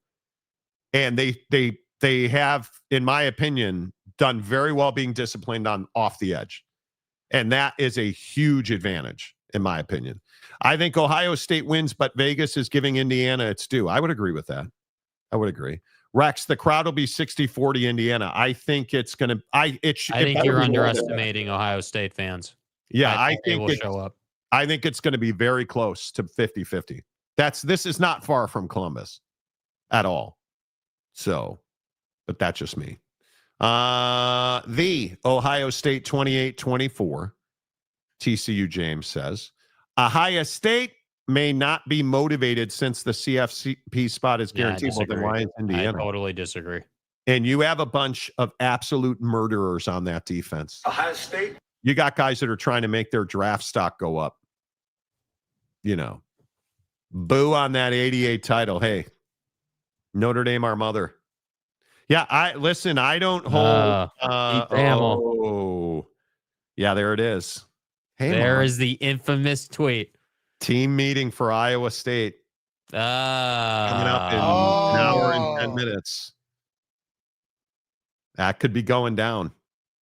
I mean, just another one on my belt, right? Put a notch on Monty's belt. You know. It's right. It's right. It's right. He wrote LSU and put a period, then listed Oregon and Notre Dame. So he did not say, okay. I'm dyslexic. How'd that work out for Michigan? Sharon tried to use the same exact game plan as last year, run the ball. It didn't work because Sharon's a jerk face. Fight on natties. Jakey. So getting to the playoffs, that's it. Call me dumb, but I thought the object was to win the title. So then why are you commenting? Stop. Jake likes to give participation trophies. It's part of his regular armament. What I am is a realist about making money. And the truth is, getting to the CFP gets you paid. Yes, it does. Oregon has credibility because they've been to the CFP and they're constantly in the top 10.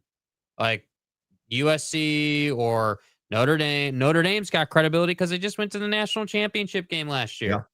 Yeah. Like whatever you want to say, the truth is if you're not in the CFP, if you're not in the top 10 consistently, you don't have credibility. Marcus says, you keep saying you got another one right. What about me, bruh? You're not the one doing the show. You know. Yeah, I get it. I mean, yeah, I'm sure. Hey, man, if you're, hey, great. More power to you, bro. Brah. He also says, I meant Brad, not bruh. That's exactly right. Thank you. B-R-A-Y. Well, I've been trying to figure out, how do you spell brah? I think it is B-R-A-Y. Brah. That's right, brah. Yeah, I think so. I think so. We were also texting about the fact that sources make the source. Hold on, bro. It's how this game is played, friends. That is how this game is played. Team meeting at Iowa State going over new rules of no puffy vests. You're a homer. Is the first dude. I put on my Patagonia vest today. It's so fun losing weight. So I have two down vests. I have a Patagonia that's kind of like thinner, and I have a Columbia vest, and they both fit really, really well. Really, really well. So thrilled about that. Ohio State has not won a Big Ten championship game since 2020. Ohio State. Yeah, that's true. Hey, quit patting yourself on the back, Monty. Pat Marcus on the back and pay that man his money. Pay that man his money. He's a hoe, and I want that known. Marcus is a hoe. I was texting with Marcus. I was telling him, dude, we've never even met. We've never even really talked. Who the fuck are you? You know, is what it is. Stadium guy, TCU, James, who drives a Japo shitbox. That was the best comment Jake has ever made. Getting to the CFP makes you money. Great comment. Gotta go now. It's been nice doing the show today, guys. James sent something nice about me, which means that my existence is about to come to an end. People want to know why the shoes look so messy now if you're getting lazy. What do you mean? How do they look messy, dude? It's a shoe wall. They're all pointed in different directions. Well, the shoe wall is going away. There will be changes to the show, so I won't trouble you guys with the Jordan collection. What are you going to replace it with? Something similar to what you have. Copycat. Well, we are trying for consistency here. Oh, are we really? Okay, cool. I'd rather do a shoe wall. That it helped. Never mind. The Heisman Trophy is at stake in tomorrow's Big Ten Conference Championship football game. It could be. Very well could be. I think Mendoza's earned it, though. I mean, that throw against Penn State, James has Wood, 57-26. Look at you. Do you think if Texas gets left out of the playoff, do they cancel their game with Ohio State next year? No. See, I think, and this is a really fascinating conversation. I think that you should not be able to schedule non-P4 teams. And in talking to other college administrators, the problem is it really hurts the G5. Really hurts the G5. Like the Boise, Oregon game. Mm-hmm. And I know Dan Mullen at Vegas is really trying to schedule up. Like it really, really impacts the G5, the Cinco D5. There's no good way to say that. I think that's the single biggest issue, is that you don't have a way, and there's only so many games to go around, but you can't keep rewarding people like Indiana and Michigan who won't schedule tough teams. Agreed. Like, how long are we going to do that? Long time, apparently. Right? Yeah, long time. And I think it's terrible. I think it's absolutely terrible to continue to reward teams who don't want to schedule up. It's the wrong narrative. It's again, I know you guys hate Greg Sankey, but he's right. I think it's a terrible precedent to set. That if you're going to continue to do that nonsense, and Marcus says, it's terrible for TV too. Nobody wants to see a rematch of Appy State, Michigan. No, nobody wants to. Nobody wants to. And James, I think that's a really right now. That's a very pointed question. Who dat, fam? Who dat? Shoe wall is fire. People do like the shoe wall. I just think everybody has an opinion about Jake being messy. Jake takes so much heat over a vest, over the shoes. Opinions are like buttholes. Everyone's got one, Yeah, and they all stink. Yeah. The Shawal, exactly.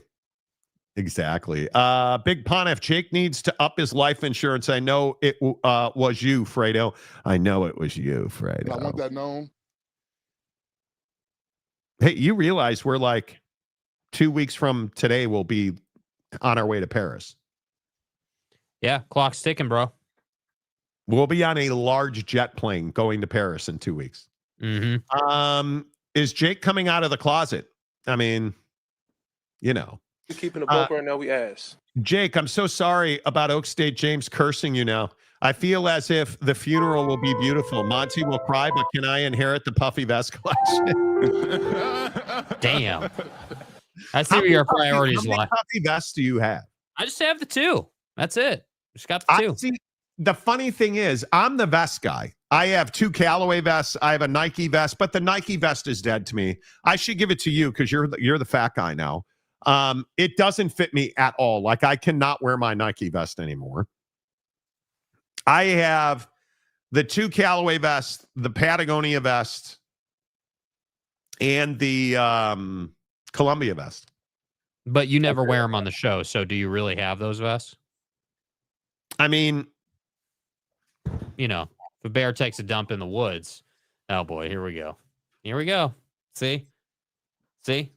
Here we go. So now which vest is Monty gonna get? I am going Columbia. No, I'm going Patagonia. I think he said he had a Patagonia one. I'm going Patagonia. Let's see. No fat shaming. Yes.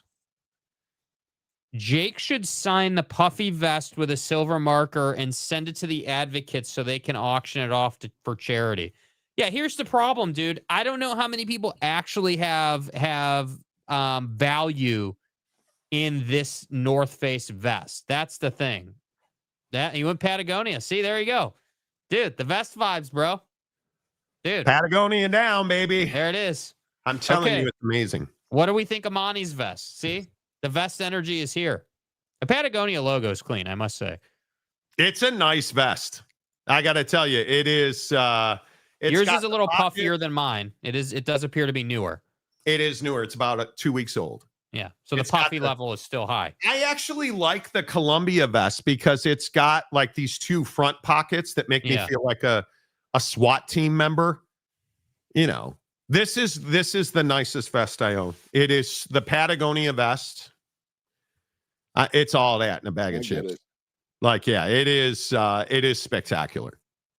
So, you know. There you go. Shouter, why reward BYU for scheduling FCS Portland State? Well, because that's the system we live in now, isn't it? Isn't that the system we live in where you schedule cupcakes? Then how are we putting Indiana in? I don't, you know. 7 a.m. Saturday morning, slept in. That a boy. Good to see you.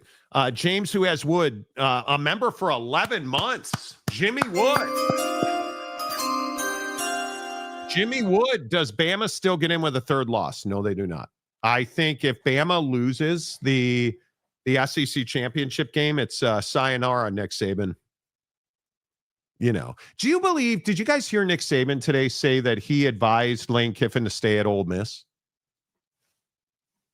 Do you believe that, Jake? Do you think you don't? No, I don't. Okay. I don't believe that either. I somewhat sort of believe not that. So yeah, I don't buy that. Yeah. Famlor says, Monty, hey, Famlor. Texas is playing Ohio State, Michigan, and Notre Dame for more than football reasons. It's advertising. Certainly. Texas academically is more Big Ten than the SEC. Listen, I don't think business is business. Let's just be honest about it. Business is business. And the bedness of playing like Notre Dame, you look at Notre Dame's future schedules, it's business. And they need big games. And doing business with Notre Dame is good business. You're on national TV, no matter where the game is. You're millions of viewers. Like, it's good for business. Quint's got Whipples. Kalani proposed a must play at least 2 SEC and a Big Ten non-con game, and vice versa for the SEC and the Big Ten. I think we need to get to a place where we have a Super League, so you're only playing Super League teams. Can you imagine NFL teams being like, oh, it's week 1, I'm going to play some CFL guys? Let's bring in JMU. Bears have an opening on their schedule in week 2. Bring in JMU. And what about Bishop Sycamore? I mean, I'm sure they could use some reps. I mean, come on. Let's get where's fucking Liberty? Get Liberty in here. Yeah, I know what time it is. You would never see that, right? Alabama is in win or lose because SEC just means more with 8 million views per game. Well, I think this game's going to be epic. I don't give a bitch about nothing but the Tide, baby. Hey, you know. Jake, you're an Alabama fan. Are you nervous? Are you confident? Are you? No, I feel good about this game. I think Bama's got this game. Yeah, I think that Ty Simpson's going to ball out. I think that it's going to come down to Bama's defense against that offense. That's where I think the game will be won and lost. I think that if Bama has if they show up and the defense plays like ass, like they've been prone to do earlier in the year, they're going to lose this game. If I get Oklahoma, Alabama team, you're going to lose this game, dude. You're going to fumble a bunch of times. You're going to give the game away like you did against Oklahoma. Well, then you're going to lose. I mean, they have a propensity for doing that. Yeah. So, I mean, I think that's a legitimate concern. But I also think at the same time, Kalen DeBoer knows what's on the line, knows how important this game is for his reputation, for the program's reputation right now. Like he knows how big of a deal this game is, not just to win the SEC, but because it's Georgia. I think that he'll have the team ready. I probably should not be confident in them, but for some reason my gut just says he'll have this team ready. They will play well. You won't see a ton of mistakes. And I think they wind up winning this game by a touchdown, and they will be on defense to end the game. I think here's the biggest question for me. Is Gunnar Stockton that bruh? Is he the guy that you believe can carry you? Because, I look at Georgia. Their offense makes me nervous. And I think that when I look at Alabama, they're not going to run the ball well because Jam Miller's not going to play. And I think he is their best ability. The interesting thing is Ty Simpson kept Georgia's defense on the field repeatedly in that previous matchup. And I think if you're Alabama, your defense is probably playing as well as it has. But there's that little thing called tackling. And I know that's not that important in college football. Tackling is not that important. They tend to go through these stretches where they just don't tackle well. They play like crap on defense. Is it a loss of intensity? Is it? I don't know. But Alabama, like I look at the Oklahoma loss, and Jake and I were watching that game together, in cyberspace. And I was texting Jake that, like, you cannot miss these tackles. You cannot, under any circumstance, miss these tackles. And you look at the numbers in the Oklahoma game, that's an Alabama win. When you have Oklahoma 3 of 13 on third down, that's an Alabama win. When you have Alabama holding Oklahoma to 212 yards and putting up 406, that's an Alabama win. When you have Alabama holding Oklahoma to 74 yards, that's an Alabama win. When Alabama only commits 2 penalties for 25 yards, that's an Alabama win. Only Oklahoma wound up winning the game. And why did they win the game? Because Alabama missed 3 critical tackles on that final drive. Well, and the turnovers, though. But even still, that's my point, though. Even still with the 2 fumbles, and I think Ty threw an interception in that game. I could be wrong. You still had Oklahoma right where you needed them until you gave up that last drive and they kicked that last field goal. And your offense got shut down. I'm not saying that, listen, you score, what did they score? 7 points in the second half, and it was in the third quarter, nothing in the fourth. You had offensive issues. But at the end of the day, Alabama's defense was on the field with a chance to win the game. And they missed tackles, big tackles. That Mateer first down run, like, you missed tackles. And I think it absolutely crushed your balls in that game. And I think the hard part is you never have any idea when that's going to happen. Mm-hmm. So for whatever reason, Oklahoma seems to be Alabama's kryptonite the last couple of seasons. You're not wrong about that. You're not wrong, and I don't disagree. But again, I'm also going to say that's just not an excuse. I mean, you had 4 fumbles in that game, bro, and 1 was by your quarterback. Like that's not. I thought 3 fumbles and a pick, I should say, not 4 fumbles. 3 fumbles and a pick. How many did they lose? You have. They lost. Wait. Yeah, they only lost 2 fumbles. I was looking at it last night. I'm pretty sure, but yeah, Ty Simpson had 1, Ryan Williams and Daniel Hill, and you lost 2 of the 3 with Ryan Williams. I don't know. I don't know. All I'm saying is, for me, and it's a fair point. They only lost 2 of the 3. That's a fair point, but I don't really care about that personally. You put the ball on the ground, way more than you should have.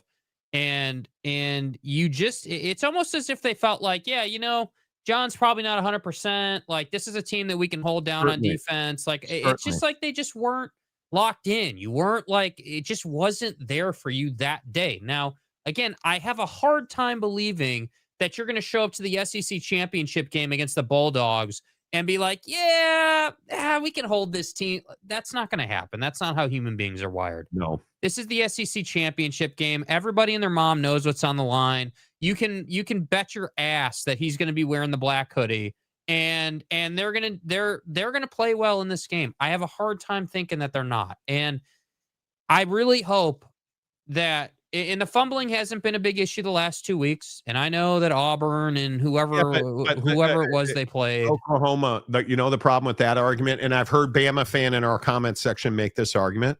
Oh, we cleaned that up. Well, you cleaned that up because who were you playing? Number one, and number two, Georgia's defense.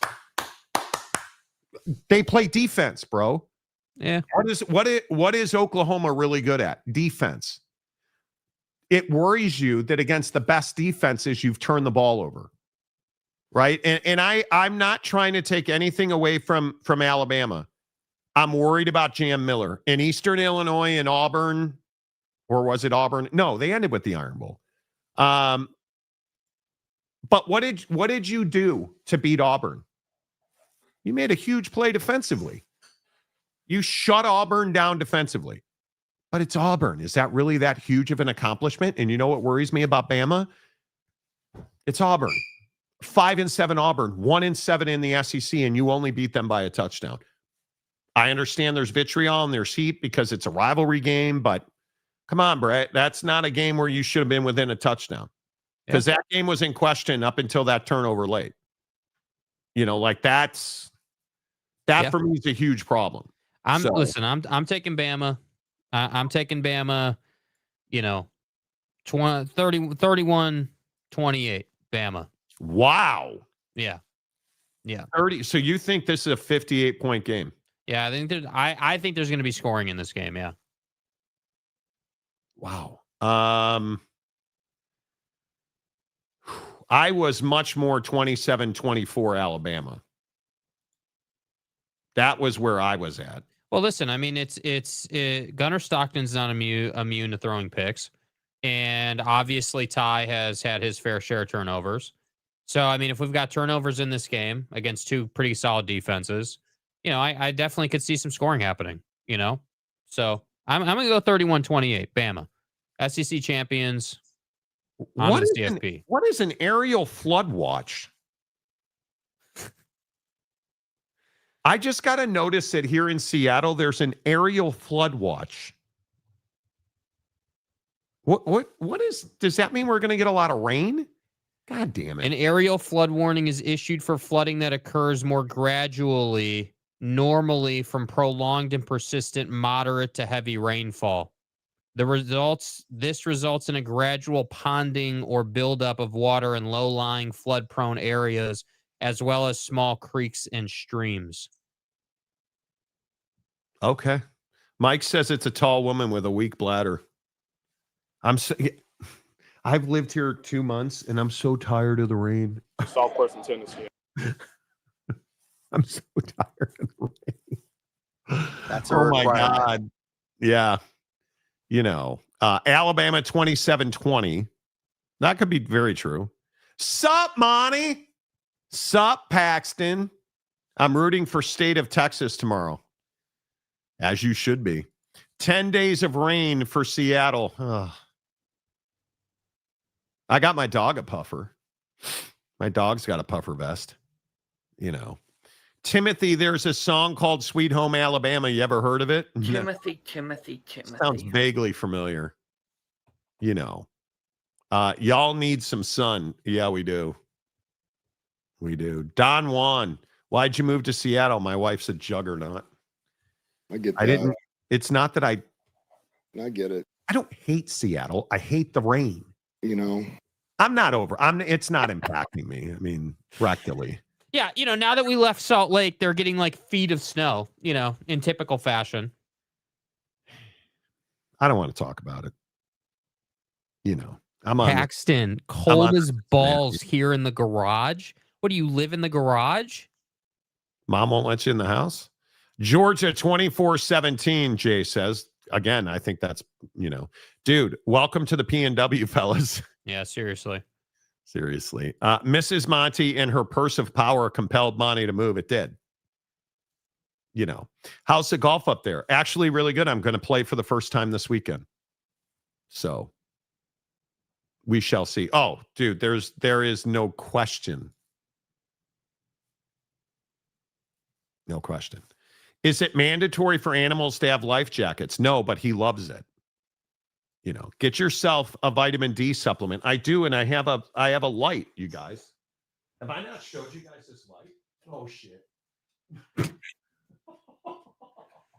Bros in full code 10 abort mode over here. Have I not showed you guys this light? This light's amazing. Yeah, nice light.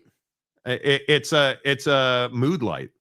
And I can change the potency of it and the kind of light that I have. And, it can be different colors, for the sun, So every morning I use this. I get up, honestly, you guys, I get up and I turn that light on and it sits 5 feet in front of me, not even 2 feet in front of me. Monty likes playing golf in rainy areas. He has golf balls painted like dude, I don't even know. It's been so long. Let me just do a cursory Google search for tee times around me. I don't even know that there's tee times available. Yeah, I'm not playing on a round. I'm going to the ranges. We have a really nice range by my condo. I'm going to take a driver, a wood, a 7-iron, and a 50-degree. There is one course open that's 30 miles away and it's $12 a round. Jesus. Good luck. I love living in Seattle, you guys. I mean, I'll be honest with you. I miss my house in Salt Lake. I'm glad I kept it. The person renting it already paid their rent, making money on it. Well, hell, I hope they did. It's the 5th. Yeah. Stay hard. Exactly. Yeah, dude. Conundrum. You're going to love May in Seattle when the sun returns. You're not wrong. I think Thailand has a monsoon season like Korea. Does it really? I'm not too familiar with that. King of Thailand says seasonal affect disorder has been eradicated from my life now in Thailand. I love it. So it was the light and not the sun. No, the light on the wall. No, the sun was out. I'm not familiar with it. The sun's actually out. It's dark already in Seattle. I don't know how many people know that. It's 4:15 Pacific and the sun's going down. Like your mom. Ho ho! If you guys ever want to kick it, we'll flow. I'm a bad person. I don't even try to hide it. But yeah, oh yeah, geez, look at all the rain in the forecast. I'm looking at the forecast. Oh my God. Yeah, the weather, I opened the weather app on my phone and it says hydrologic outlook. Never seen that before.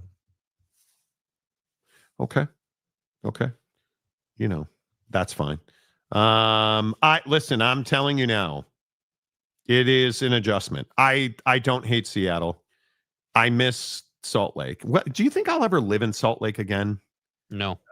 It's kind of white. It's very white. And I don't mean that decides where you live. I'm just trying to figure out life. I'm trying to figure out life, boys. It is what it is. I need to do the King of Thailand and just move somewhere crazy. Hydrologics, human or non-human? Exactly. Biologics. Human or non-human? Atmospheric river in the PNW. Biologics. Always. Monty owes a ribeye. What's up, bruh? Dude. Phuket gets a 1,000-year monsoon. Those folks are so hurting right now. Phuket's beautiful, dude. It is so beautiful. Seriously, I think the death toll in Phuket's over 200. Oh, it's not good. That's not good. All right, before we leave,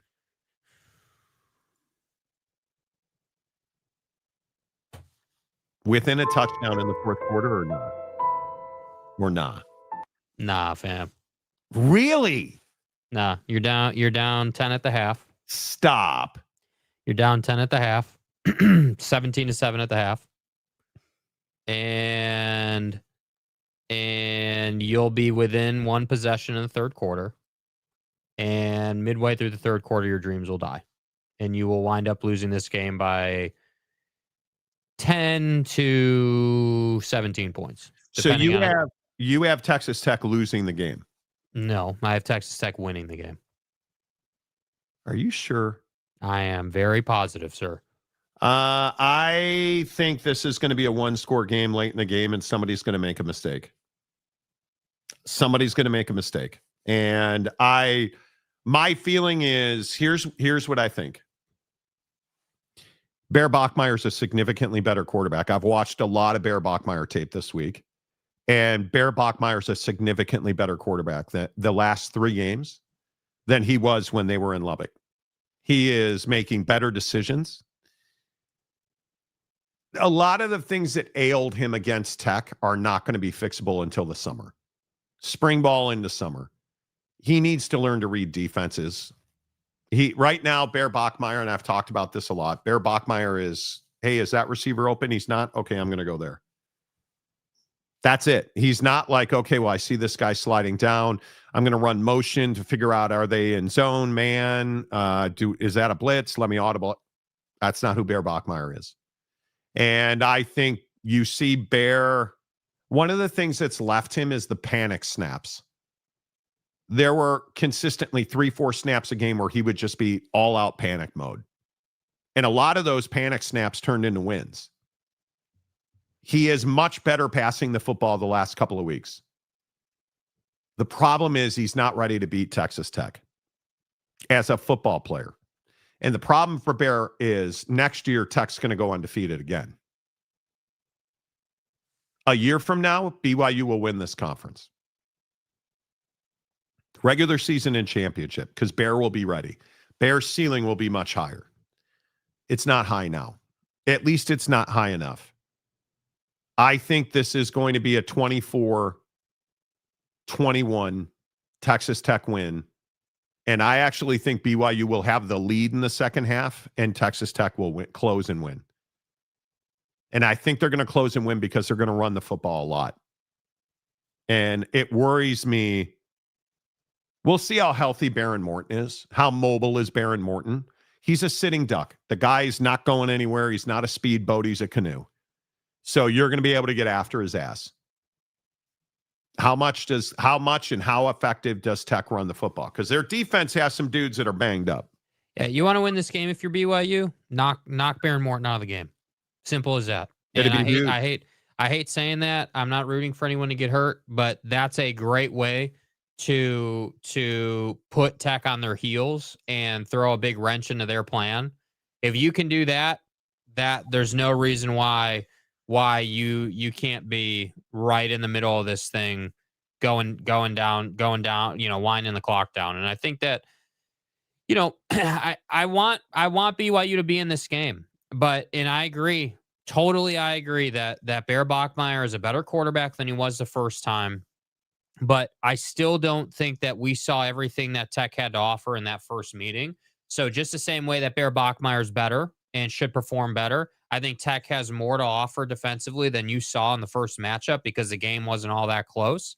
And, I think one of the things that's really helping BYU in this game is obviously some of the guys that are out for Tech on the D line that theoretically should help you.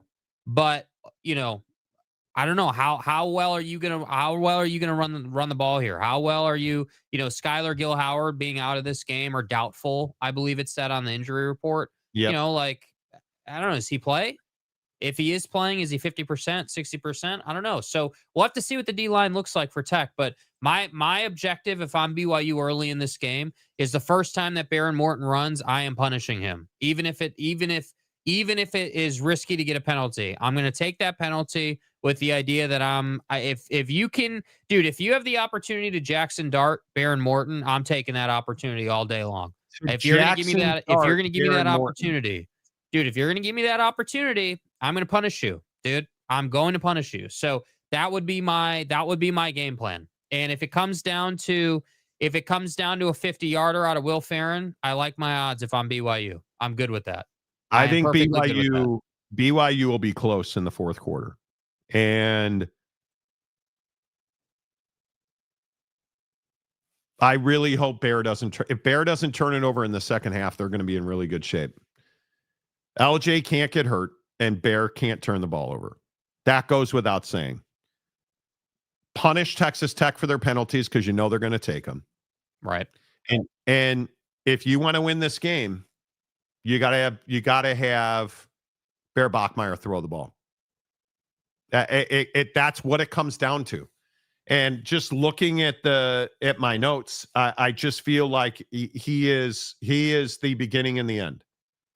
He is the beginning and the end. And it'll be very interesting to see how all this plays out. And the answer is I don't have a real good idea of what schematic they could use to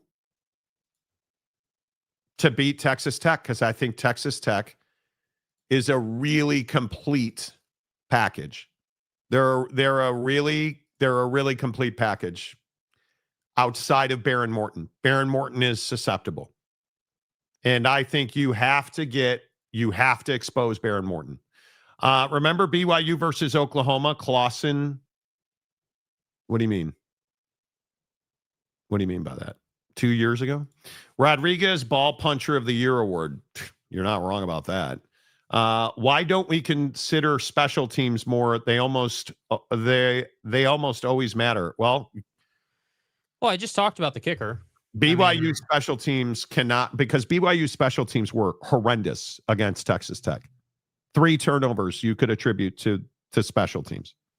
I mean, Parker Kingston ain't making that mistake again. He is an elite. Oh, wow. Look at what Pete Thamel has. Penn State is finalizing an 8-year deal with Matt Campbell. The deal is pending board approval for the compensation. Campbell has agreed to be Penn State's coach, and the sides have hammered out terms. Done. There you go.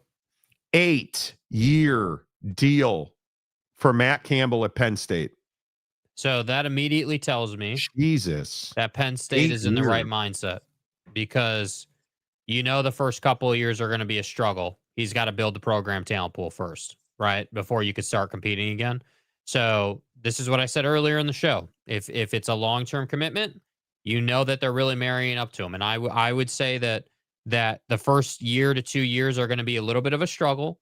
And then that third to fourth year, you should really start to see some improvement and traction. And I think it's a really smart deal for Penn State. I think it's really smart. This is devastating for Iowa State. This is devastating. And I think it is. You paying him more than 10 a year? No, but I'd pay him $100 million. I would pay him full compensation. I'd make it so he can make $100 million. Go to the CFP, win the conference, Yeah. If you pay him $9 million a year, you got to give him $10 million in bonus structure. Yeah. Have the number 1 recruiting class, bonus. Go undefeated, $1 million bonus. Yeah. Win the college football playoff. You got to have a bonus in there for beating Ohio State. It absolutely should be in there. You got to have a bonus for no child abuse in your program. Mm-hmm. No shower Olympics, no rolling around on recruits naked in the locker room who don't want that. I'm a bad person. You do. Monty, do you agree with Mikael Lemon that not winning the top award for top wide receiver in the Big Ten? Yeah, because he's not. He's one of the best in the country. I think that there's a lot of good receiving talent. It's not a slight on him. It really isn't. I bet it's north of 10 million. I would bet it's north of 10 million as well. You guys are back on top, bots in the chat. Yeah, it's rough. A bonus for no car washing. Hundo P. Hundo P, man. Hundo P. Yeah. Stupid bots in the chat. And you know the crazy part is, as you guys are aware, you have to be a subscriber for 5 minutes, which is how you beat bots. And apparently that's not how you beat bots anymore. So you idiot bots are sitting around for more than 5 minutes to get blocked on our channel. And it's amazing. It's amazing to me how many bots are. Does anybody actually subscribe to that shit? I don't think so, but I would hope not. I would really hope not. Right? I mean, please don't click on their stuff. Don't subscribe to their stuff. Yeah. Because that's some nar beings. So, you know, I'd love to understand, like, you know, the funny thing is, like, I'm trying to remove this user and I can't remove them. That's crazy. But okay. Hide him. There you go. It drives me crazy because I wish YouTube would do something about it. But they don't. I wish they would do something about it. And I agree, they don't. And it drives me crazy. You can't tell me that YouTube doesn't have a system for this. You can't tell me they don't have a system for this. But yet, what do we get every Thursday and Friday on this show? We had 5-6 of them yesterday as well. Like, just a ton of them. And you get nothing. It's so frustrating to me. But anyway, I could rail on about it. Yeah. So there you go. Now the bots are out of the chat. So there you have it. I really like this move for Penn State. I hate this move for Iowa State. I mean, because again, I think Nate Schliehaus is probably the only candidate you can go hire. You have to hire Nate. That's the only way you can go. Yeah, and we'll see, you know, depending on how quickly they get a hire done, that'll tell you how long the Matt Campbell to Penn State thing's been in existence, you know. If it's only been a couple of days or if it's been, you know, a week or a week and a half. You know, if we get an Iowa State hire early next week, you know, they were well aware. Yeah. And like, this conference is doing so many things, like Jacob Rodriguez winning the Buckus, or, you know, like that's huge, dude. Like, for this conference, you're putting the best talent in the country.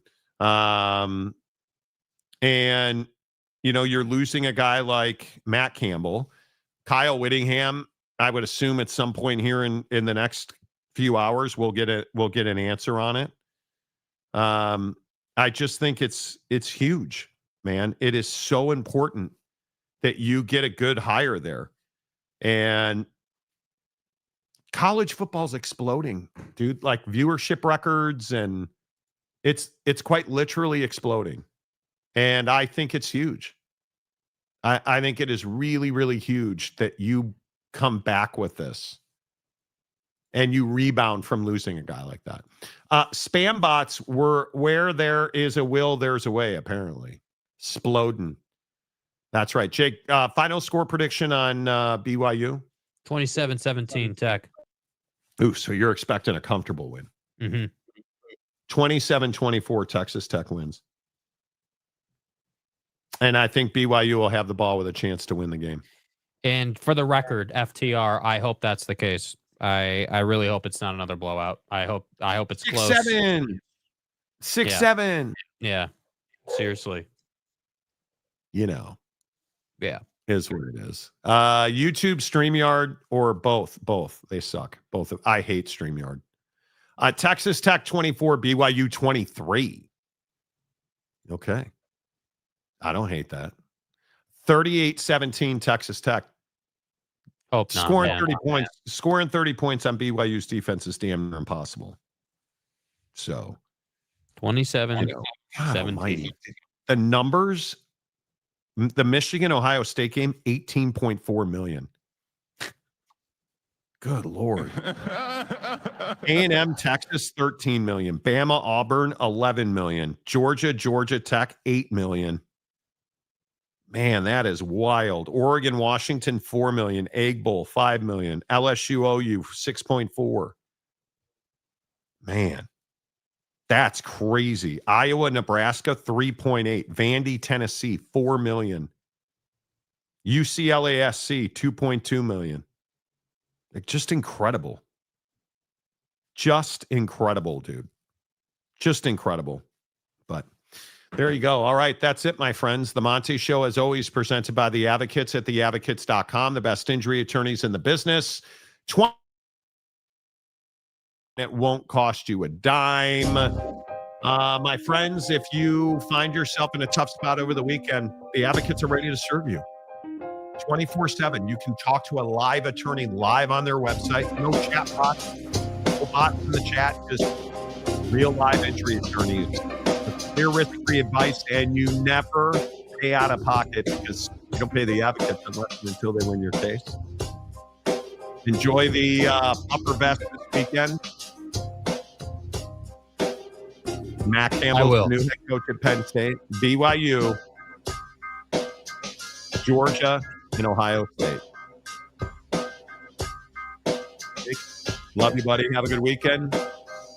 Until Monday, say goodbye. Goodbye, Jake.